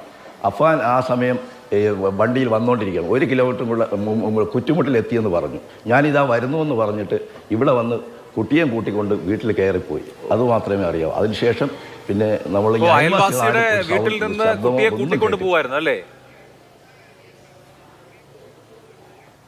അയൽവാസിയുടെ വീട്ടിൽ തടയിൽ നിൽക്കുകയായിരുന്നു. കൂട്ടിക്കൊണ്ട് വീട്ടിലേക്ക് കൊണ്ടുപോയി. എന്നിട്ട് ഇതിൽ ഭക്ഷണവും അതിൻ്റെ കൂടെ വാങ്ങിക്കൊണ്ടൊന്ന് കഴിച്ചു എന്ന് പറയുന്നു. അല്ല, ബഹളമോ ശബ്ദമോ ഒന്നും തൊട്ടടുത്തൊക്കെ വീടുകളുണ്ടല്ലോ, ആരും ഒന്നും കേട്ടില്ല. തൊട്ടടുത്ത വീട്ടിൽ ഒരു മതിലിൻ്റെ വ്യത്യാസമേ ഉള്ളൂ. 2 വീടുകൾ അടുത്തടുത്താണ് ഇരിക്കുന്നത്. 3 വീടുകൾ അടുത്തടുത്താണ്. ഈ വീട്ടുകാർ ആരും അറിഞ്ഞിട്ടില്ല. എന്നാൽ ഈ 24 മണിക്കൂറും വീട്ടിൽ ആളുള്ളവരുമാണ്. ഈ അയൽവാസികളെന്ന് വേറെ അവിടെ ആൾ താമസമുള്ളവരാണ്. ഒരു സൗണ്ട് പോലും കേട്ടിട്ടില്ല. എന്നിട്ട് ഈ 6:15 മണിയാകുമ്പോൾ, അത് ഇന്നലെ 6:15 മണിയാകുമ്പോൾ ഞാൻ സിറ്റ് ഔട്ടിലിരിക്കുന്ന സമയത്ത് പിന്നെ ഇവരുടെ വീട്ടിൻ്റെ ഗേറ്റിൽ സൗണ്ട് കേട്ടുകൊണ്ടാണ് ഞാൻ പുറത്തിറങ്ങി ആ ഗേറ്റിൻ്റെ അവിടെ ചെന്നപ്പോൾ 3-4 പോലീസുകാർ ഗേറ്റിൻ്റെ പൂട്ട് പൊളിക്കുന്നതാണ് ഞാൻ കാണുന്നത്. ആ എന്നിട്ട് പോലും അയൽവാസികൾ ആരും അന്ന് അറിയുന്നില്ല. എന്നിട്ട് ഈ പൂട്ട് പൊളിച്ച് അകത്ത് കയറിയിട്ട് ഫ്രണ്ട് ഡോർ നോക്കുമ്പോൾ അത് ലോക്ക് ചെയ്തിരിക്കുന്നതാണ് കാണുന്നത്. അതുകൊണ്ട് ബാക്കിൽ കൂടി കയറാമെന്ന് പറഞ്ഞ് ബാക്കിൽ അടുക്കള ഭാഗത്തേക്ക് ചെന്നപ്പോൾ ഗ്യാസിൻ്റെ സ്മെല്ലടിക്കുകയും അങ്ങനെ പോലീസുകാർ ബാക്കിയുള്ളവരെ മാറ്റി നിർത്തിയ ശേഷം ആ ബാക്കിലെ ഡോറ് ബ്രേക്ക് ചെയ്ത് അകത്ത് കയറി ഈ പിന്നെ ഗ്യാസ് ഓഫ് ചെയ്തിട്ട് അതിനുശേഷം അവരെ കൂടെ തന്നെയാണ് ഞാൻ അകത്ത് കയറുന്നത്. അകത്ത് കയറി ഹാളിൽ വന്ന് നോക്കുമ്പോൾ ഈ ഇളയ കുട്ടി ഈ രക്തത്തിൽ കുളിച്ച് കമിഴ്ന്ന് കിടക്കുന്നതാണ് കാണുന്നത്. എന്നിട്ട് അകത്ത് ബെഡ്റൂമിൽ ലോക്ക് ചെയ്യുകയായിട്ട് കാണുന്നു. അപ്പോൾ പോലീസുകാർ പറയുന്നു ഇവിടെ 3 പേരെ കൊലയായിട്ട് അവൻ ഈ പ്രതി സ്റ്റേഷനിൽ മൊഴി തന്നിട്ടുണ്ട്. ഈ 3ാമത് ആളായിരുന്നു നമുക്ക് ആർക്കും അറിയില്ല. ഇവർ ഉമ്മയും 2 മക്കളുമാണ് ഇവിടെ താമസിക്കുന്നത്. ഈ 3ാമതൊരു ഒരാൾ കൂടെ ഉണ്ടെന്ന് പറഞ്ഞു നമുക്ക് വിശ്വസിക്കാൻ കഴിഞ്ഞില്ല. അങ്ങനെ ഇവിടെ നമ്മൾ കണ്ടിട്ടുമില്ല അങ്ങനെ ഒരു കുട്ടിയെ. അപ്പോഴാണ് പറയുന്നത് ഒരു പെൺസുഹൃത്ത് ഇതിനകത്തുണ്ട്, അവളെയും കൊന്നിട്ടാണ് ഈ സ്റ്റേഷനിൽ പോയതെന്നാണ് ഇവൻ അവിടെ മൊഴി കൊടുത്തിട്ടുള്ളത്, സ്റ്റേഷനിൽ മൊഴി കൊടുത്തിട്ടുള്ളത്. എന്നിട്ട് അതിനുശേഷം ഇതിനുശേഷം ഈ ബെഡ്റൂമിൽ ഈ സെമി ഉണ്ടെന്ന് അറിഞ്ഞപ്പോൾ ഡോർ തുറക്കാൻ വളരെയധികം ശ്രമിച്ചു. നടക്കാത്തതുകൊണ്ട് പുറത്തിറങ്ങി ജനൽ ഗ്ലാസ് പൊട്ടിച്ചിട്ട് നോക്കുമ്പോൾ ഈ ഷെമിക്ക് അനക്കം ഉണ്ടായിരുന്നു. അങ്ങനെയാണ് പെട്ടെന്ന് തന്നെ ഈ ഡോറ് പൊളിച്ച് അകത്ത് കയറി ആംബുലൻസ് കയറ്റി പെട്ടെന്ന് തന്നെ ഹോസ്പിറ്റലിലേക്ക് എത്തിക്കുന്നു. എന്നിട്ടും പോലീസുകാർ ഇനി ഒരാൾ കൂടി ഉണ്ട് എന്ന് പറയുന്നു. നമുക്കത് വിശ്വസിക്കാൻ കഴിഞ്ഞു. ഞാൻ അങ്ങനെ തർക്കിക്കുകയും ചെയ്തു. അങ്ങനെ ഒരാളില്ല എന്ന് പറഞ്ഞു. അല്ല, അവൻ മൊഴി തന്നിട്ടുണ്ട് എന്ന് പറഞ്ഞു. അങ്ങനെ മുകളിൽ അപ്സ്റ്റേറിൽ കയറി റൂമിൽ നോക്കുമ്പോഴാണ് വേറൊരു കുട്ടിയും കൂടെ ഉണ്ടെന്ന്. ഈ സമയം ഞാൻ പുറത്ത് ആംബുലൻസിൽ മറ്റു 2 പേരെ കയറ്റി വിടാൻ വേണ്ടി പുറത്തിറങ്ങി. അപ്പോഴാണ് പോലീസുകാർ അതിൻ്റെ അപ്സ്റ്റേറിൽ കയറുന്നതും ഈ 3ാമതൊരാൾ ഈ പെൺകുട്ടിയെ കാണുന്നതും. അതിനുശേഷമാണ് അതിന് ഈ ആംബുലൻസിൽ കയറ്റി വിടുന്നത്, 3ാമത്തെ ആംബുലൻസിൽ കയറ്റി ഹോസ്പിറ്റലിലേക്ക് വിടുന്നത്.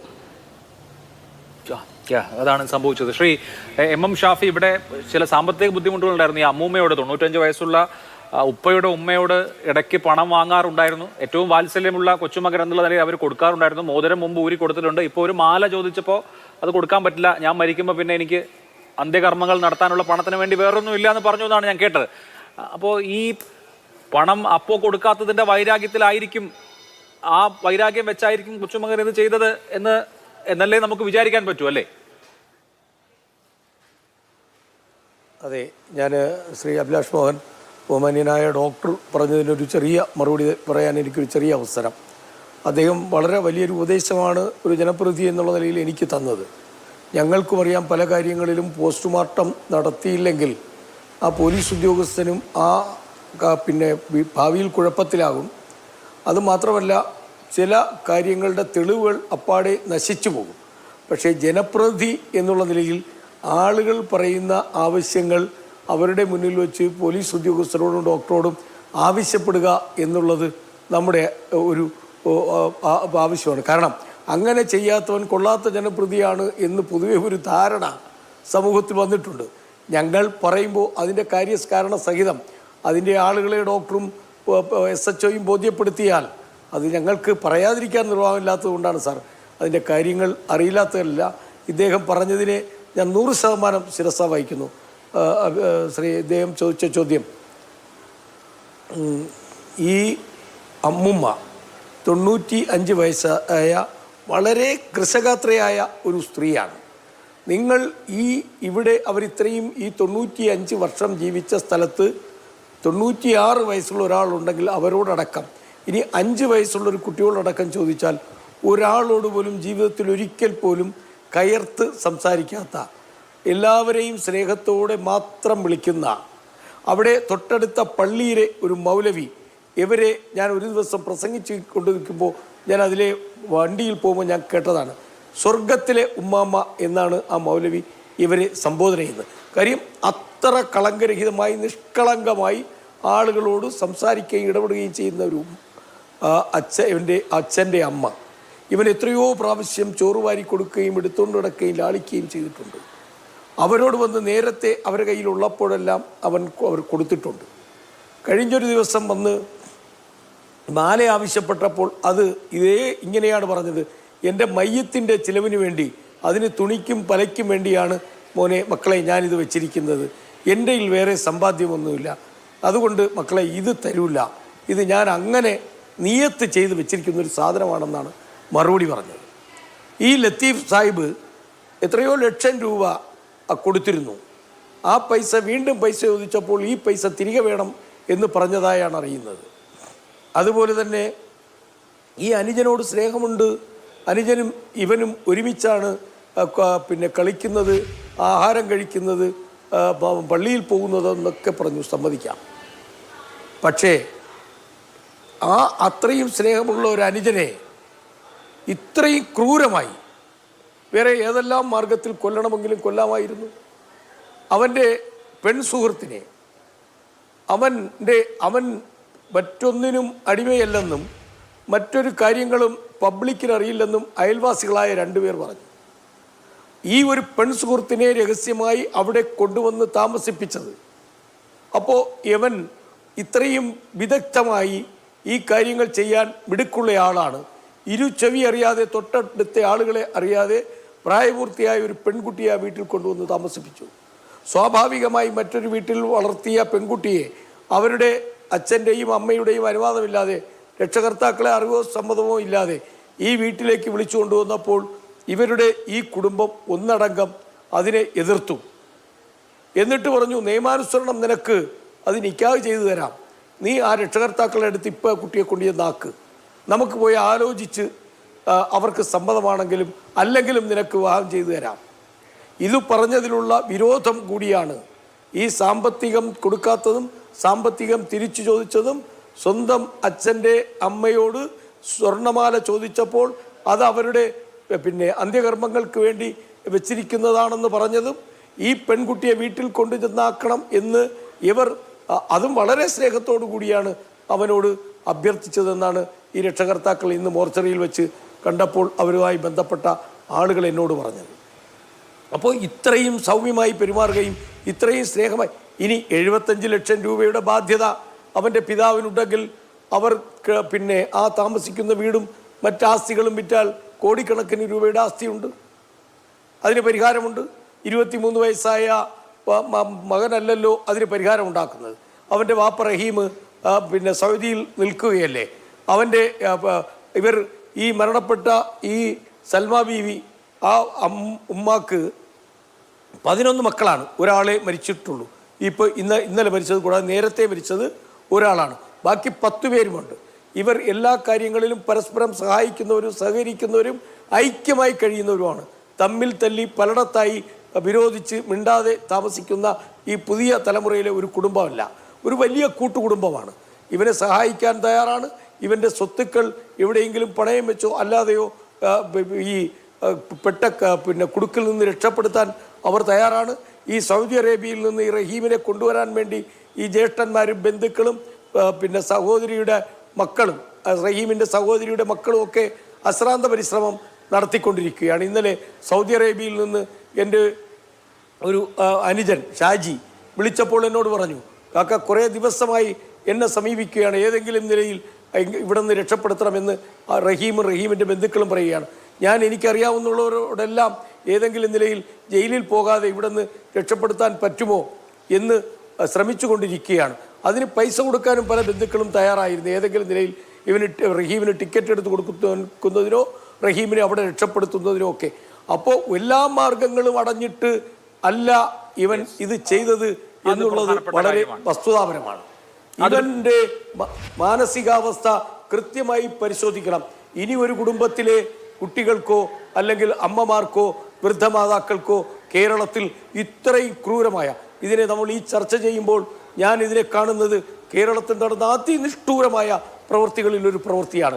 നമ്മൾ അതിനെ സാധാരണ നിലയിൽ വളരെ സാധാരണ നിലയിൽ കൊണ്ടുപോകുന്നത് ശരിയല്ല. കാരണം എല്ലാ രക്ഷകർത്താക്കളും ഇത് കാണുകയും കേൾക്കുകയും ചെയ്ത രക്ഷകർത്താക്കളും വൃദ്ധ മാതാപിതാക്കളും വളരെ ഭയവിഹ്വലരായാണ് തങ്ങളുടെ സ്വന്തം ചെറുകുട്ടികളെ പോലും ഇന്ന് നോക്കിക്കാണുന്നത്. ഈ ചാനലുകളിൽ ഈ വാർത്തകളും മീഡിയകളിൽ ഇത് വന്നപ്പോഴും പലരും ഇന്ന് രാവിലെ എന്നോട് ചോദിച്ചു, ഞാൻ പഞ്ചായത്ത് ഓഫീസിൽ ചെന്നപ്പോൾ എന്നോട് ചോദിച്ചു, പ്രസിഡന്റ് എങ്ങനെ വിശ്വസിച്ച് കിടക്കും, എങ്ങനെ വിശ്വസിച്ചുറങ്ങും, എങ്ങനെ ഞങ്ങളുടെ ചെറുകുട്ടികളാണ് എന്ന് പറഞ്ഞ് ഇവരെ വാരി അണച്ച് നിർത്തും, പുണർന്ന് നിർത്തും, ഇവരെ എങ്ങനെ നമ്മൾ കാണണം, ഞങ്ങളുടെ കഴുത്തിൽ ഒരു പൊട്ടുമാലയോ കാതിൽ ഒരു പൊട്ടു കമ്മലോ കിടന്നാൽ ഇതുപോലെ ഇവർ ഡ്രഗ്സിന് വേണ്ടി ഇത് ചെയ്യില്ലേ? വലിയ ആശങ്കയാണ് ആകുലതയാണ് വലിയ കേരള ആശങ്ക സമൂഹത്തിനുണ്ട് ഈ വിഷയം എന്നുള്ള കാര്യത്തിൽ ഒരു തർക്കവുമില്ല. ഞാൻ ആ കാര്യത്തിൽ താങ്കളോട് യോജിക്കുകയാണ്. ആശങ്കയുണ്ട് ജനങ്ങൾക്ക്. ആശങ്ക എങ്ങനെ പരിഹരിക്കുമെന്നുള്ളത് വലിയ പ്രശ്നമാണ്. പക്ഷേ ഷാജർ ഖാൻ, ഈ സാമ്പത്തിക ബുദ്ധിമുട്ടിന്റെ കാര്യം, ഇപ്പൊ 75 ലക്ഷം രൂപയുടെ സാമ്പത്തിക ബുദ്ധിമുട്ട് ബിസിനസ്സിൽ നഷ്ടം വന്ന് ഇയാൾക്ക് ഉണ്ടായതായി നിങ്ങൾക്ക് അയൽവാസികൾക്കെല്ലാം അറിയാമായിരുന്നു. ആ വീടും പരിസരവും ഒക്കെ കുഴപ്പമില്ലാത്ത നിലയിലാണ്. എന്ന് പറഞ്ഞാൽ ഈ കടം, പ്രത്യേകിച്ച് 9 സഹോദരങ്ങൾ ജീവനോടെ ഉള്ളപ്പോൾ വേണമെങ്കിൽ വീട്ടാവുന്നതേ ഉള്ളൂ, അല്ലെങ്കിൽ പൈസ സമാഹരിക്കാവുന്നതേ ഉള്ളൂ, സൗദിയിൽ നിന്ന് ദമാമിൽ നിന്ന് റഹീമിനെ കൊണ്ടുവരാവുന്നതേ ഉള്ളൂ. എല്ലാം അടഞ്ഞുപോയി. ഇനി ഒരു ചുവട് മുന്നോട്ട് വെക്കാൻ പറ്റില്ല, ഒരു തരത്തിലും ജീവിതം മുന്നോട്ട് കൊണ്ടുപോകാൻ പറ്റില്ല എന്ന അവസ്ഥയിലായിരുന്നില്ലല്ലോ ആ കുടുംബം. അങ്ങനെയല്ല സാറേ, അത് അങ്ങനെയല്ല. യഥാർത്ഥത്തിൽ ഒരു സാമ്പത്തിക ലൈബിലിറ്റി അവർക്ക് വന്നാൽ അവർ ഫാമിലിയിൽ എല്ലാവരും കൂടി സഹായിച്ചാൽ തീർക്കാവുന്നതേ ഉള്ളായിരുന്നു. അത് ഇപ്പോൾ ഇങ്ങനെ ഒരു ഇൻസിഡൻറ്റ് വന്നപ്പോൾ നമുക്ക് പറയാം എല്ലാവരും കൂടെ വിചാരിച്ചെങ്കിലും നടക്കാമായിരുന്നു എന്ന് പറയാം. അങ്ങനെയല്ല, പലരും ഈ ഇൻസിഡൻറ്റിന് വിസമ്മതിച്ചിട്ടുണ്ടാവാം. ഇവർക്ക് ഇത്രയും സാമ്പത്തിക ബുദ്ധിമുട്ടുണ്ടെന്ന് നമുക്ക് അയൽവക്കക്കാർക്ക് പോലും അറിയില്ലായിരുന്നു. ഈ കുറച്ച് നാൾ മുമ്പ് ഈ വീടും പെരയിടവും വിൽക്കാൻ പോകുന്നു എന്ന് പറഞ്ഞിട്ട് ഇവിടുത്തെ 1-2 ആൾക്കാർ പറഞ്ഞിരുന്നു, ഈ വീടും പെരയിടവും വിൽക്കാൻ പോവുകയാണ്, അവർക്ക് ഇത്തിരി സാമ്പത്തിക പ്രശ്നമുണ്ട്, അതുകൊണ്ട് അത് വിൽക്കാൻ പോവുകയാണെന്ന്. അങ്ങനെ നമ്മൾ അതും ഈ ഒരു 2-3 ആഴ്ച മുമ്പ് നമ്മൾ അറിഞ്ഞതേ ഉള്ളൂ. അതിന് മുമ്പ് അറിഞ്ഞിട്ടില്ല. ഇവർ ഇത്രയും സാമ്പത്തിക പ്രശ്നത്തിലാണെന്നും മറ്റുമൊക്കെ നമ്മൾ അറിഞ്ഞിട്ടേ ഇല്ല. ഈ തള്ളയ്ക്ക് സുഖമില്ല, അവർക്ക് ക്യാൻസർ പേഷ്യൻ്റ് ആണെന്ന് പോലും നമ്മൾ അയൽവക്കക്കാർ അറിയുന്നത് ഈ അടുത്ത സമയത്താണ്. അവർ അതിൻ്റെ ട്രീറ്റ്മെൻറ്റിലാണെന്ന് അറിയുന്നത് പോലും. അത് ഇതിൽ യഥാർത്ഥത്തിൽ ഹലോ കേൾക്കാം ഹലോ കേൾക്കാം, പറഞ്ഞോളൂ ശ്രീ ഷാജർ, പറഞ്ഞോളൂ. യഥാർത്ഥത്തിൽ ഇതിലൊരു കാര്യമുണ്ട്. ഈ കഴിഞ്ഞ ദിവസങ്ങളിലൊക്കെ ഇവിടെ നമ്മൾ ഏറെക്കുറെ പകുതിയിലധികം ഈ ചാനലുകളിലും മറ്റുമൊക്കെ പറഞ്ഞത് കേട്ടതുമൊക്കെ എല്ലാം കുറേ ഊഹാപോഹങ്ങളാണ്. ഇതിൻ്റെ യഥാർത്ഥ വശം ആ ഷെമി റിക്കവറായി ആ കുട്ടി, ആ ഷെമി എന്താണ് ഷെമിക്ക് പറയാനുള്ളത് അതായിരിക്കും ഏറെക്കുറെ ശരി. ഈ സാമ്പത്തിക ലയബിലിറ്റിയുമായി ബന്ധപ്പെട്ടുള്ള പ്രശ്നങ്ങൾ ഈ പയ്യനെ അലട്ടിയിരുന്നു എങ്കിൽ അത് ഇവൻ്റെ വീട്ടിലുള്ള കാര്യങ്ങൾ തന്നെ തീർക്കേണ്ടതല്ലേ? അങ്ങനെ ആയിരിക്കണ്ടേ? സാമ്പത്തികമാണ് പ്രശ്നമെങ്കിൽ ആദ്യം മറ്റൊരുമായിട്ടോ അല്ലെങ്കിൽ ഇവിടുത്തെ നാട്ടുകാരോ മറ്റേ ആൾക്കാരോ ആരെങ്കിലുമായിട്ടൊക്കെ ബന്ധപ്പെട്ട് ചെയ്യേണ്ട കാര്യങ്ങളായിരുന്നു. അങ്ങനെ ചെയ്യുമായിരുന്നു. നമ്മൾ അത്രയ്ക്ക് ആൾക്കാരോട് സഹകരിക്കാൻ പറ്റാത്ത പയ്യനൊന്നും അല്ലായിരുന്നു. എല്ലാവരോടും നമ്മളോടൊക്കെ കാര്യങ്ങളൊക്കെ ചോദിക്കുകയും സംസാരിക്കുകയും എന്നൊക്കെ ചെയ്യുമായിരുന്നു അവൻ. പിന്നീട് എന്ത് സംഭവിച്ചു എന്നുള്ളത് ഈ തള്ളയ്ക്ക് മാത്രമേ ഇനി പറയാൻ പറ്റത്തുള്ളൂ. കാരണം അത്രയും നമുക്ക് ഒരു ഗുഡ് സർട്ടിഫിക്കറ്റുള്ള ഒരു ഫാമിലിയിൽ ഇങ്ങനെ പെട്ടെന്ന് ഒരു സംഭവം സംഭവിക്കുമ്പോൾ അവിടെ എന്ത് സംഭവിച്ചു എന്നുള്ളത് നമുക്ക് കുറച്ച് ആൾക്കാർക്ക്, അയൽവക്കക്കാർക്കാണെങ്കിൽ പോലും നമുക്ക് കുറച്ച് ഊഹാപോഹങ്ങൾ പറയാനേ ഉള്ളൂ. ഇപ്പം ഇദ്ദേഹം നസ്രക്ക പറഞ്ഞ കാര്യങ്ങൾ ലൈവിൽ പുള്ളി കണ്ട കാര്യങ്ങളാണ്. മോൻ അവിടെ നിൽക്കുന്നതും അവർ പോകുന്നതും വരുന്നതും കാര്യങ്ങളും ഈ കുട്ടികളുടെ സന്തോഷത്തോടെ പന്ത് കളിക്കുന്ന കാര്യങ്ങളൊക്കെയാണ് നമ്മൾ അയൽവക്കക്കാർ കാണുന്നത്. അപ്പോൾ അത്രയും നല്ല രീതിയിലുള്ള ഒരു ഫാമിലിയിൽ പെട്ടെന്ന് ഇങ്ങനെ നമുക്ക് ചിന്തിക്കാൻ പോലും കഴിയാത്ത, അത്ര കേൾവി പോലും ഇല്ലാത്ത, സിനിമകളിൽ പോലും കണ്ടിട്ടില്ലാത്ത രീതിയിലുള്ള കൊലപാതകമാണ് നടന്നത്. അത് ഈ ഞാനുൾപ്പെടെയുള്ള നമ്മളെ അയൽവക്കക്കാർ ഇപ്പോഴും റിക്കവറായിട്ടില്ല. നമ്മളെ മക്കൾ ഇതുവരെ ഇന്നൊരു മോചിതരായിട്ടില്ല. എൻ്റെ മോനൊക്കെ ഈ ചെറിയ മോൻ്റെ കൂടെ പഠിക്കാൻ പോകുന്നതായിരുന്നു. പഠിക്കാൻ ട്യൂഷന് ഒക്കെ അവർ രണ്ടുപേരും ഒത്തായിരുന്നു പഠിച്ചിരുന്നത്. അപ്പോൾ അത് പെട്ടെന്ന് നമുക്ക് ഇതിന് യഥാർത്ഥ വശം ആ തള്ളയ്ക്ക് ഒത്തിരി ഇത് റിക്കവറായി അവർക്ക് പറയാൻ കഴിയുമെങ്കിൽ അതായിരിക്കും ഏറ്റവും നല്ലത്. അല്ലാതെ ബാക്കി എല്ലാവർക്കും നമുക്ക് ഇങ്ങനെ എല്ലാം പലതും കേട്ട് മനസ്സിലാക്കുന്ന കാര്യങ്ങളിൽ നിന്നുള്ള നിഗമനങ്ങൾ എന്നുള്ളതാണ് പല കാര്യങ്ങളും. ശരിയാണ് താങ്കൾ പറയുന്നത്. മറ്റെന്തെങ്കിലും പ്രശ്നങ്ങളുള്ള ആളുകളാണെങ്കിൽ നമുക്ക് പറയാമായിരുന്നു അവരിന് മുമ്പ് ഇങ്ങനെയൊക്കെയുള്ള പ്രശ്നങ്ങൾ ഉണ്ടായിരുന്നിട്ടുണ്ട് എന്നൊക്കെ നമുക്ക് പറയാമായിരുന്നു. ഇവൻ കുറേ കാലം 15 വയസ്സിൽ എലിവിഷൻ കഴിച്ച കാര്യം ഇപ്പം ഈ പ്രശ്നങ്ങളായപ്പോൾ ആൾക്കാർ പറഞ്ഞാണ് നമ്മൾ അറിയുന്നത്. 15 വയസ്സിൽ ഇവൻ എലിവിഷൻ കഴിച്ചിട്ടുണ്ടായിരുന്നു എന്നൊക്കെ നമ്മൾ പറയാം, കേൾക്കുന്നത് എപ്പോഴാണ്. ഓക്കെ, ഫൈൻ, മതി, മനസ്സിലായി. ശ്രീമതി വാണി ദേവി, നോക്കൂ, അച്ഛൻ ബിസിനസ് മുഴുവൻ നഷ്ടമായി, വിസ കാലാവധി പോലും ഇല്ലാതെ അനധികൃത കുടിയേറ്റക്കാരനായി എപ്പോൾ വേണമെങ്കിലും ജയിലിൽ പോകാം എന്നുള്ള നിലയിൽ സൗദി അറേബ്യയിലാണ്. സൗദി അറേബ്യയിൽ നിന്ന് തിരികെ വരാനുള്ള മാർഗമില്ലാതെ അവിടെ കുടുങ്ങി കിടക്കുന്നു. അമ്മ ക്യാൻസർ പേഷ്യൻ്റാണ്, ആ രോഗത്തോട് പോരാടുന്നു. വീട് വിൽക്കാൻ കഴിയുന്നില്ല, ബന്ധുക്കൾ സഹായിക്കുന്നില്ല. ഒരു പെൺകുട്ടിയോട് പ്രണയമുണ്ട്, പക്ഷേ ആ പെൺകുട്ടിയുമായി ഒരുമിച്ച് ജീവിക്കാനുള്ള സാഹചര്യം ഇപ്പോൾ ഉരുത്തിരിയുന്നില്ല എന്ന അങ്ങേയറ്റം ഫ്രസ്ട്രേഷൻ നിറഞ്ഞ ഒരു പരിസരത്തിൽ 23 വയസ്സുകാരനായ ഒരു ചെറുപ്പക്കാരന് അയാളുടെ ജീവിതം ഇനി ഇല്ല എന്ന് തോന്നുന്ന ഒരു ഘട്ടത്തെ ഇങ്ങനെ അയാൾ അഡ്രസ്സ് ചെയ്തു എന്നാണ് നമ്മൾ മനസ്സിലാക്കേണ്ടത്. ഒരു പക്ഷേ ഡ്രഗ്സ് തുടങ്ങിയ കാര്യങ്ങളൊക്കെ ഈ പറഞ്ഞതുപോലെ കേട്ടുകേൾവിയുമാകാം. നമുക്ക് ഉറപ്പൊന്നുമില്ല ഡ്രഗ്സിന്റെ കാര്യത്തിൽ. ഇവിടെ ശാസ്ത്രീയമായി യാതൊരു റിപ്പോർട്ടും നമ്മുടെ മുമ്പിലില്ല. ഈ ഒരു ജീവിത സാഹചര്യങ്ങളിൽ ഹെൽപ്ലെസ് ആയി പോയ ഒരു മനുഷ്യൻ അങ്ങേയറ്റം അക്രാമകമായി ഹിംസാത്മകമായി അതിനോട് പ്രതികരിച്ചതാകാമോ? ഇതൊരു സ്ട്രെസ്ഫുൾ സിറ്റുവേഷൻ ആണോ എന്ന് ചോദിച്ചാൽ സ്ട്രെസ്ഫുൾ സിറ്റുവേഷൻ തന്നെയാണ്. കാര്യം ഹോപ്പ് ഒന്നിലുമില്ല. അച്ഛൻ തിരിച്ചു വരും എന്നുള്ളൊരു ഹോപ്പില്ല. ഇത് ഊഹമാണ്, നമുക്ക് കൃത്യമായി അറിയില്ല. ഒരു ഊഹാപോഹം തന്നെയാണ് ഈ ഒരു സിറ്റുവേഷൻ എന്ന് പറയുന്നത്. നമ്മുടെ മുമ്പിൽ കാണുന്ന എവിഡൻസസിനെ ബേസ് ചെയ്തുകൊണ്ട് നമ്മൾ മെനഞ്ഞെടുക്കുന്ന, തുന്നിച്ചേർത്ത് ഉണ്ടാക്കിയെടുക്കുന്ന ഒരു കഥ മാത്രമാണ്. പക്ഷെ ഇവിടെ ഏറ്റവും റിലവൻ്റ് ആയിട്ട് ഉള്ള ഒരു കാര്യം, ഹിസ്റ്ററിയിലുള്ള ഒരു കാര്യം എന്ന് പറയുന്നത്, ഇതിനു മുമ്പ് എന്നോ ഒരിക്കൽ ഈ കുട്ടിക്ക് ഒരു പ്രതിസന്ധി നേരിട്ട ഘട്ടത്തിൽ ഇതുപോലെ ഹോപ്പ്ലെസ് ആയതിൻ്റെ ഭാഗമായിട്ടായിരിക്കണമല്ലോ ആ കുട്ടി ആദ്യമായി ഒരു ആത്മഹത്യാ ശ്രമം നടത്തിയത്. അങ്ങനെ ഒരു ആത്മഹത്യാ ശ്രമം നടത്തി വരുന്ന ഒരു കുട്ടിയെ തീർച്ചയായും പിന്നീട് ഒരു ഫോളോ അപ്പും എന്തുകൊണ്ട് ആ ആത്മഹത്യയിലേക്ക് നയിച്ചു, നമ്മൾ ആത്മഹത്യയിലേക്ക് നയിച്ചു എന്ന് പറയുന്ന കാരണങ്ങൾ പലപ്പോഴും മനസ്സിലാക്കാൻ ശ്രമിക്കുന്നത് സാമ്പത്തികമായ പ്രശ്നം, അല്ലെങ്കിൽ പ്രേമനൈരാശ്യം, അല്ലെങ്കിൽ വിദ്യാഭ്യാസം നടക്കുന്നില്ല, അല്ലെങ്കിൽ തോറ്റുപോയി, ഇതൊക്കെയാണ്. പക്ഷെ ഇതൊക്കെ പ്രതിസന്ധികൾ മാത്രമാണ് ജീവിതത്തിലെ.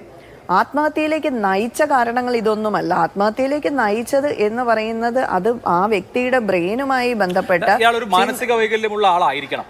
അത് ഞാൻ പറയാൻ ആളല്ല. പ്രത്യേകിച്ച് വ്യക്തിയെ കണ്ടിട്ടില്ലാത്തടത്തോളവും ഇതിനു മുൻപ് ഒരു എൻകൗണ്ടർ ഇല്ലാത്തടത്തോളം, ഞാൻ നേരിട്ട് കാണാത്ത ഒരു വ്യക്തിയെക്കുറിച്ച് അയാൾക്കൊരു മാനസിക പ്രശ്നമുണ്ട് എന്ന് പറയുന്നത് എത്തിക്കലി കറക്റ്റ് അല്ലാത്തത് കൊണ്ട് ഞാൻ അതിനെക്കുറിച്ച് കമൻറ്റ് ചെയ്യുന്നില്ല. പക്ഷെ ഇത് നമ്മൾ വളരെ സീരിയസ് ആയിട്ട് അഡ്രസ്സ് ചെയ്യപ്പെടേണ്ടുന്ന ഒരു കാര്യമാണ്. ഒരു ആത്മഹത്യാ പ്രവണതയോ ആത്മഹത്യയോ അല്ലെങ്കിൽ ഒരു സെൽഫ് ഹാമിങ് ബിഹേവിയറോ ഒക്കെ കാണിക്കുന്ന കുട്ടികളെ നിസ്സാരവൽക്കരിച്ച്, അല്ലെങ്കിൽ അത് കുഴപ്പമില്ല, നിനക്ക് ഞങ്ങളോട് പറഞ്ഞാൽ തീരുന്ന പ്രശ്നമല്ലേ ഉള്ളൂ, ഇതില്ലാത്ത എന്ത് പ്രശ്നമാണ് എന്ന് കണ്ടുകൊണ്ട് പാരൻസ് അതിനെ മൂടി വെക്കാൻ ശ്രമിക്കാതെ കൃത്യമായ പ്രൊഫഷണൽ ഹെൽപ്പ് എടുക്കുകയും ആ പ്രൊഫഷണൽ ഹെൽപ്പ് എത്രത്തോളം ആവശ്യമുണ്ട് എന്നുള്ളത് കൃത്യതയോടുകൂടി ഈ പ്രൊഫഷണൽസ് ഫാമിലീസിനെ കൃത്യമായി ധരിപ്പിച്ചു കൊടുക്കുകയും ചെയ്യേണ്ടുന്നത് അത്യാവശ്യമാണ്. പലപ്പോഴും ചികിത്സ നിഷേധിക്കപ്പെടുക, അല്ലെങ്കിൽ ചികിത്സ പകുതിക്ക് വെച്ച് അവസാനിപ്പിക്കുക, നമ്മൾ തീരെയും ഒരു സ്ട്രെസ്സാണെന്ന് ചിന്തിക്കുക പോലും ചെയ്യാൻ ഒരു സാധാരണ വ്യക്തിക്ക് പറ്റാത്ത സാഹചര്യങ്ങളാണ് പലപ്പോഴും ഇന്നത്തെ ജനറേഷനിലെ കുട്ടികൾ സെൽഫ് ഹാമിങ്ങിന് റീസൺ ആയിട്ട് പറയുന്ന കാര്യങ്ങൾ, അല്ലെങ്കിൽ പ്രതിസന്ധികളായിട്ട് പറയുന്ന കാര്യങ്ങൾ. അപ്പോൾ അതുപോലെയുള്ള കുട്ടികളുടെ മാനസിക നില പരിശോധിക്കുന്നതിനോടൊപ്പം അവരെ ലൈഫ് സ്കിൽസ് പഠിപ്പിച്ച്, കോപ്പിംഗ് സ്ട്രാറ്റജീസ് പഠിപ്പിച്ച്, അത് ഒരു ഫാമിലിയുടെ മാത്രം ഉത്തരവാദിത്വമാണോ എന്ന് ചോദിച്ചാൽ മേജർ ആണെങ്കിൽ പോലും മുഴുവനായി ഒരു ഫാമിലിയിൽ മാത്രം നിൽക്കുന്നതല്ല. അപ്പം ഇവിടെ ഈ പറയുന്ന കേസിൽ പോലും നമ്മൾ ഇതുപോലെയുള്ള ഹിസ്റ്ററി ഉണ്ടായിരുന്നപ്പോൾ ഒരു പക്ഷേ ആ കുട്ടിയെ കൂടുതൽ നമ്മൾക്ക് അവിടെ സഹായിക്കാൻ കഴിഞ്ഞിരുന്നെങ്കിൽ, അന്ന് അതിൽ കൃത്യമായ ഇടപെടലുകൾ നടത്തിയിരുന്നെങ്കിൽ ഇതുപോലൊരു ഇഷ്യൂ പിന്നീട് ഒരു ക്രൈസിസ് സിറ്റുവേഷൻ വരുമ്പോൾ ഒരു പക്ഷേ നമുക്ക് മാറ്റി നിർത്താൻ പറ്റുമായിരുന്നിരിക്കും. ചർച്ച അവസാന ഘട്ടങ്ങളിലാണ്. നാസറുദ്ദീൻ, അപ്പോൾ ആ പരിസരത്തെ കുറിച്ചൊക്കെ ഇപ്പോൾ നിങ്ങളെക്കുറിച്ച് പോലെയുള്ള ആളുകൾക്ക് ഒരു ധാരണ ഉണ്ടാവുമല്ലോ. അപ്പോൾ ഒരു യുവാവ് ഇങ്ങനെ ചെയ്തു, ഇനി ഇതുപോലെ ഉണ്ടാവരുത്. അപ്പം മയക്കുമരുന്ന് പോലെയുള്ള വലിയ സാമൂഹ്യ ദ്രോഹമാണ് ഉണ്ടാക്കുന്നത്. മയക്കുമരുന്ന് പോലെയുള്ള കാര്യങ്ങളെക്കുറിച്ചുള്ളൊരു അവബോധം ആ പ്രദേശത്ത് ഉണ്ടോ? ഇനി വേറെ ആളുകളും ഇതുപോലെ മദ്യവും മയക്കുമരുന്നും ഒക്കെ കഴിച്ച് കുഴപ്പമുണ്ടാക്കാൻ പാടില്ലല്ലോ. ആ തരത്തിൽ നിങ്ങൾ അന്വേഷിക്കുന്നുണ്ടോ? ഇതിൽ എന്തെങ്കിലും അങ്ങനെയുള്ളൊരു ആംഗിൾ ഉണ്ടോ എന്നുള്ള കാര്യം? ഈ പേരുവല പ്രദേശം എന്ന് പറഞ്ഞാൽ ആ രീതിയിലുള്ളതല്ല. അപ്പോൾ ഈ പയ്യനെക്കുറിച്ച്, അഫാനെക്കുറിച്ചും ഇതുവരെ മയക്കുമരുന്നോ മറ്റോ വസ്തുക്കളോ ഉപയോഗിക്കുന്നതായിട്ട് ഇവിടെ ആർക്കും അറിയില്ല. അയൽവാസികൾക്ക് ആർക്കും അറിയില്ല. ഇങ്ങനൊരു സംഭവം ഉണ്ടെന്ന് പോലും നമുക്ക് വിശ്വസിക്കാൻ കഴിയില്ല. ഇപ്പോഴും വളരെ ഞെട്ടലോടുകൂടിയാണ് നമ്മൾ ഈ സംഭവത്തെ കാണുന്നത്. അത് പിന്നെ ആ രീതിയിലല്ല ഈ നാട്ടിലുള്ള രീതി. കൂട്ടുകുടുംബം പോലെ എല്ലാവരും പരസ്പരം അങ്ങോട്ടും ഇങ്ങോട്ടും സഹകരിച്ച് ജീവിക്കുന്ന ഒരു നാട്ടുപ്രദേശമാണ്.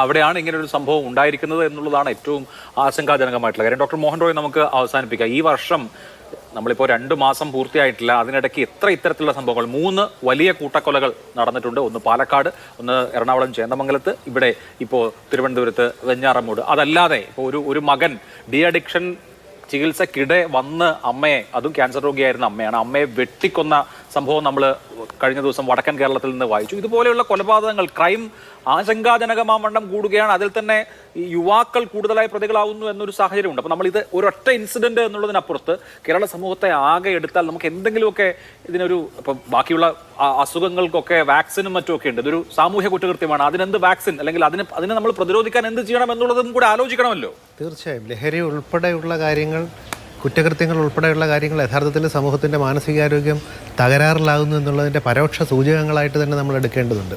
അപ്പോൾ ഇങ്ങനെ തകരാറിലാകുന്ന ഒരു സമൂഹത്തിനെ തിരിച്ചു പിടിക്കാൻ എന്ത് ചെയ്യണമെന്ന് ആലോചിക്കുമ്പോൾ യഥാർത്ഥത്തിൽ സ്കൂളുകളിൽ നിന്ന് തന്നെ ആരംഭിക്കേണ്ടതുണ്ട്. സ്കൂളുകൾ തന്നെ ഈ സമ്മർദ്ദാതിജീവന തന്ത്രം ഉൾപ്പെടെയുള്ളവ പരിശീലിപ്പിക്കപ്പെടേണ്ടത്. നേരത്തെ സൂചിപ്പിച്ച ചെറിയ മാനസിക പ്രശ്നം, ഇപ്പോൾ ADHD, attention deficit hyper activity disorder ഒക്കെയുള്ള കുട്ടികൾ, അവർ പിന്നെ സ്വഭാവ വൈകല്യങ്ങളിലേക്കും സാമൂഹ്യവിരുദ്ധ വ്യക്തിത്വ വൈകല്യങ്ങളിലേക്കുമൊക്കെ പോകുന്ന ആൾക്കാരെ നമ്മൾ തിരിച്ചറിയേണ്ടതുണ്ട്. അവർക്ക് വേണ്ട, അത് സർക്കാരിൻ്റെ ഒരു ഏജൻസി മാത്രമല്ല.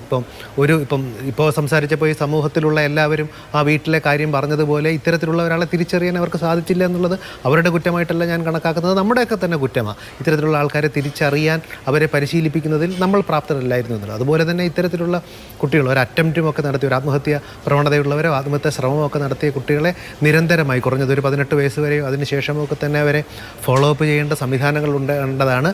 അസ്വാഭാവികമായ രീതിയിൽ ഇപ്പോൾ ക്രൈസിസ് എല്ലാ കുടുംബങ്ങളിലും ഉണ്ടാകും. നമ്മൾ പഴയകാലത്തെ മലയാള സിനിമകളിലെയൊക്കെ വീരനായകന്മാർ, ഞാൻ ഈ സിനിമയിൽ നിന്ന് തുടങ്ങിയത് കൊണ്ട് ആണ് സിനിമയിൽ തന്നെ അവസാനിപ്പിക്കുന്നത്. പഴയ കാലത്തൊക്കെ ഉള്ള മലയാള സിനിമയിലെ നായകന്മാരൊക്കെ ഇത്തരം ക്രൈസിസിൽ നിന്നും ഉയർന്നു വന്നവരും അതിനുശേഷം ജീവിത വിജയം നേടിയവരുമായ നായകന്മാരെ കണ്ടു വളർന്ന നമ്മളെ ഇത്തരത്തിലുള്ള രീതിയിലേക്ക് നയിക്കുന്നതിൽ ഈ മാധ്യമങ്ങൾക്കും മറ്റുള്ളവർക്കും പങ്കുണ്ടെങ്കിൽ അതും കർശനമായി തന്നെ തടസ്സപ്പെടുത്തേണ്ടതുണ്ട്. ലഹരിയുടെ ഉപയോഗം എല്ലാത്തിനും മുകളിൽ ഇതിൽ പല കാര്യങ്ങളിലും ഉള്ളതുകൊണ്ട് അതിനെതിരെ അപ്പം തീർച്ചയായിട്ടും സമൂഹത്തിൻ്റെ പൂർണ്ണമായ ഒരു എഫർട്ട്, അത് സ്കൂൾ തലം തുടങ്ങി നമ്മുടെ സാമൂഹ്യ സുരക്ഷാ സംവിധാനത്തിൻ്റെ എല്ലാ ഘടകങ്ങളും, അത് ബാലാവകാശ സംരക്ഷണ സംവിധാനങ്ങളാവട്ടെ, സാമൂഹ്യ സുരക്ഷയാവട്ടെ, തദ്ദേശ സ്വയംഭരണ വകുപ്പാകട്ടെ, എക്സൈസ് ആകട്ടെ, പോലീസ് ആകട്ടെ, നീതിന്യായ വ്യവസ്ഥ ആകട്ടെ, ഇവരെല്ലാവരും കൂടി ഒരുമിച്ച് നിന്നാൽ മാത്രമേ നമുക്ക് ഭാവിയിലെങ്കിലും ഇത്തരത്തിലൊരു ചർച്ച, നമുക്ക് മറ്റു പല കാര്യങ്ങളും ചർച്ച ചെയ്യാമെങ്കിലും ഇത്തരത്തിലുള്ള ചർച്ച ഉണ്ടാവാതിരിക്കട്ടെ എന്ന് നമുക്ക് പ്രതീക്ഷിക്കാൻ സാധിക്കും. ഇത്രയും ഹിംസ ഈ സമൂഹത്തിൽ ഇനി ഉണ്ടാകാതിരിക്കട്ടെ എന്ന ആഗ്രഹം മുന്നിൽ വെച്ചുകൊണ്ട് ചർച്ച അവസാനിപ്പിക്കാം. എല്ലാ പാനലിസ്റ്റുകൾക്കും നന്ദി.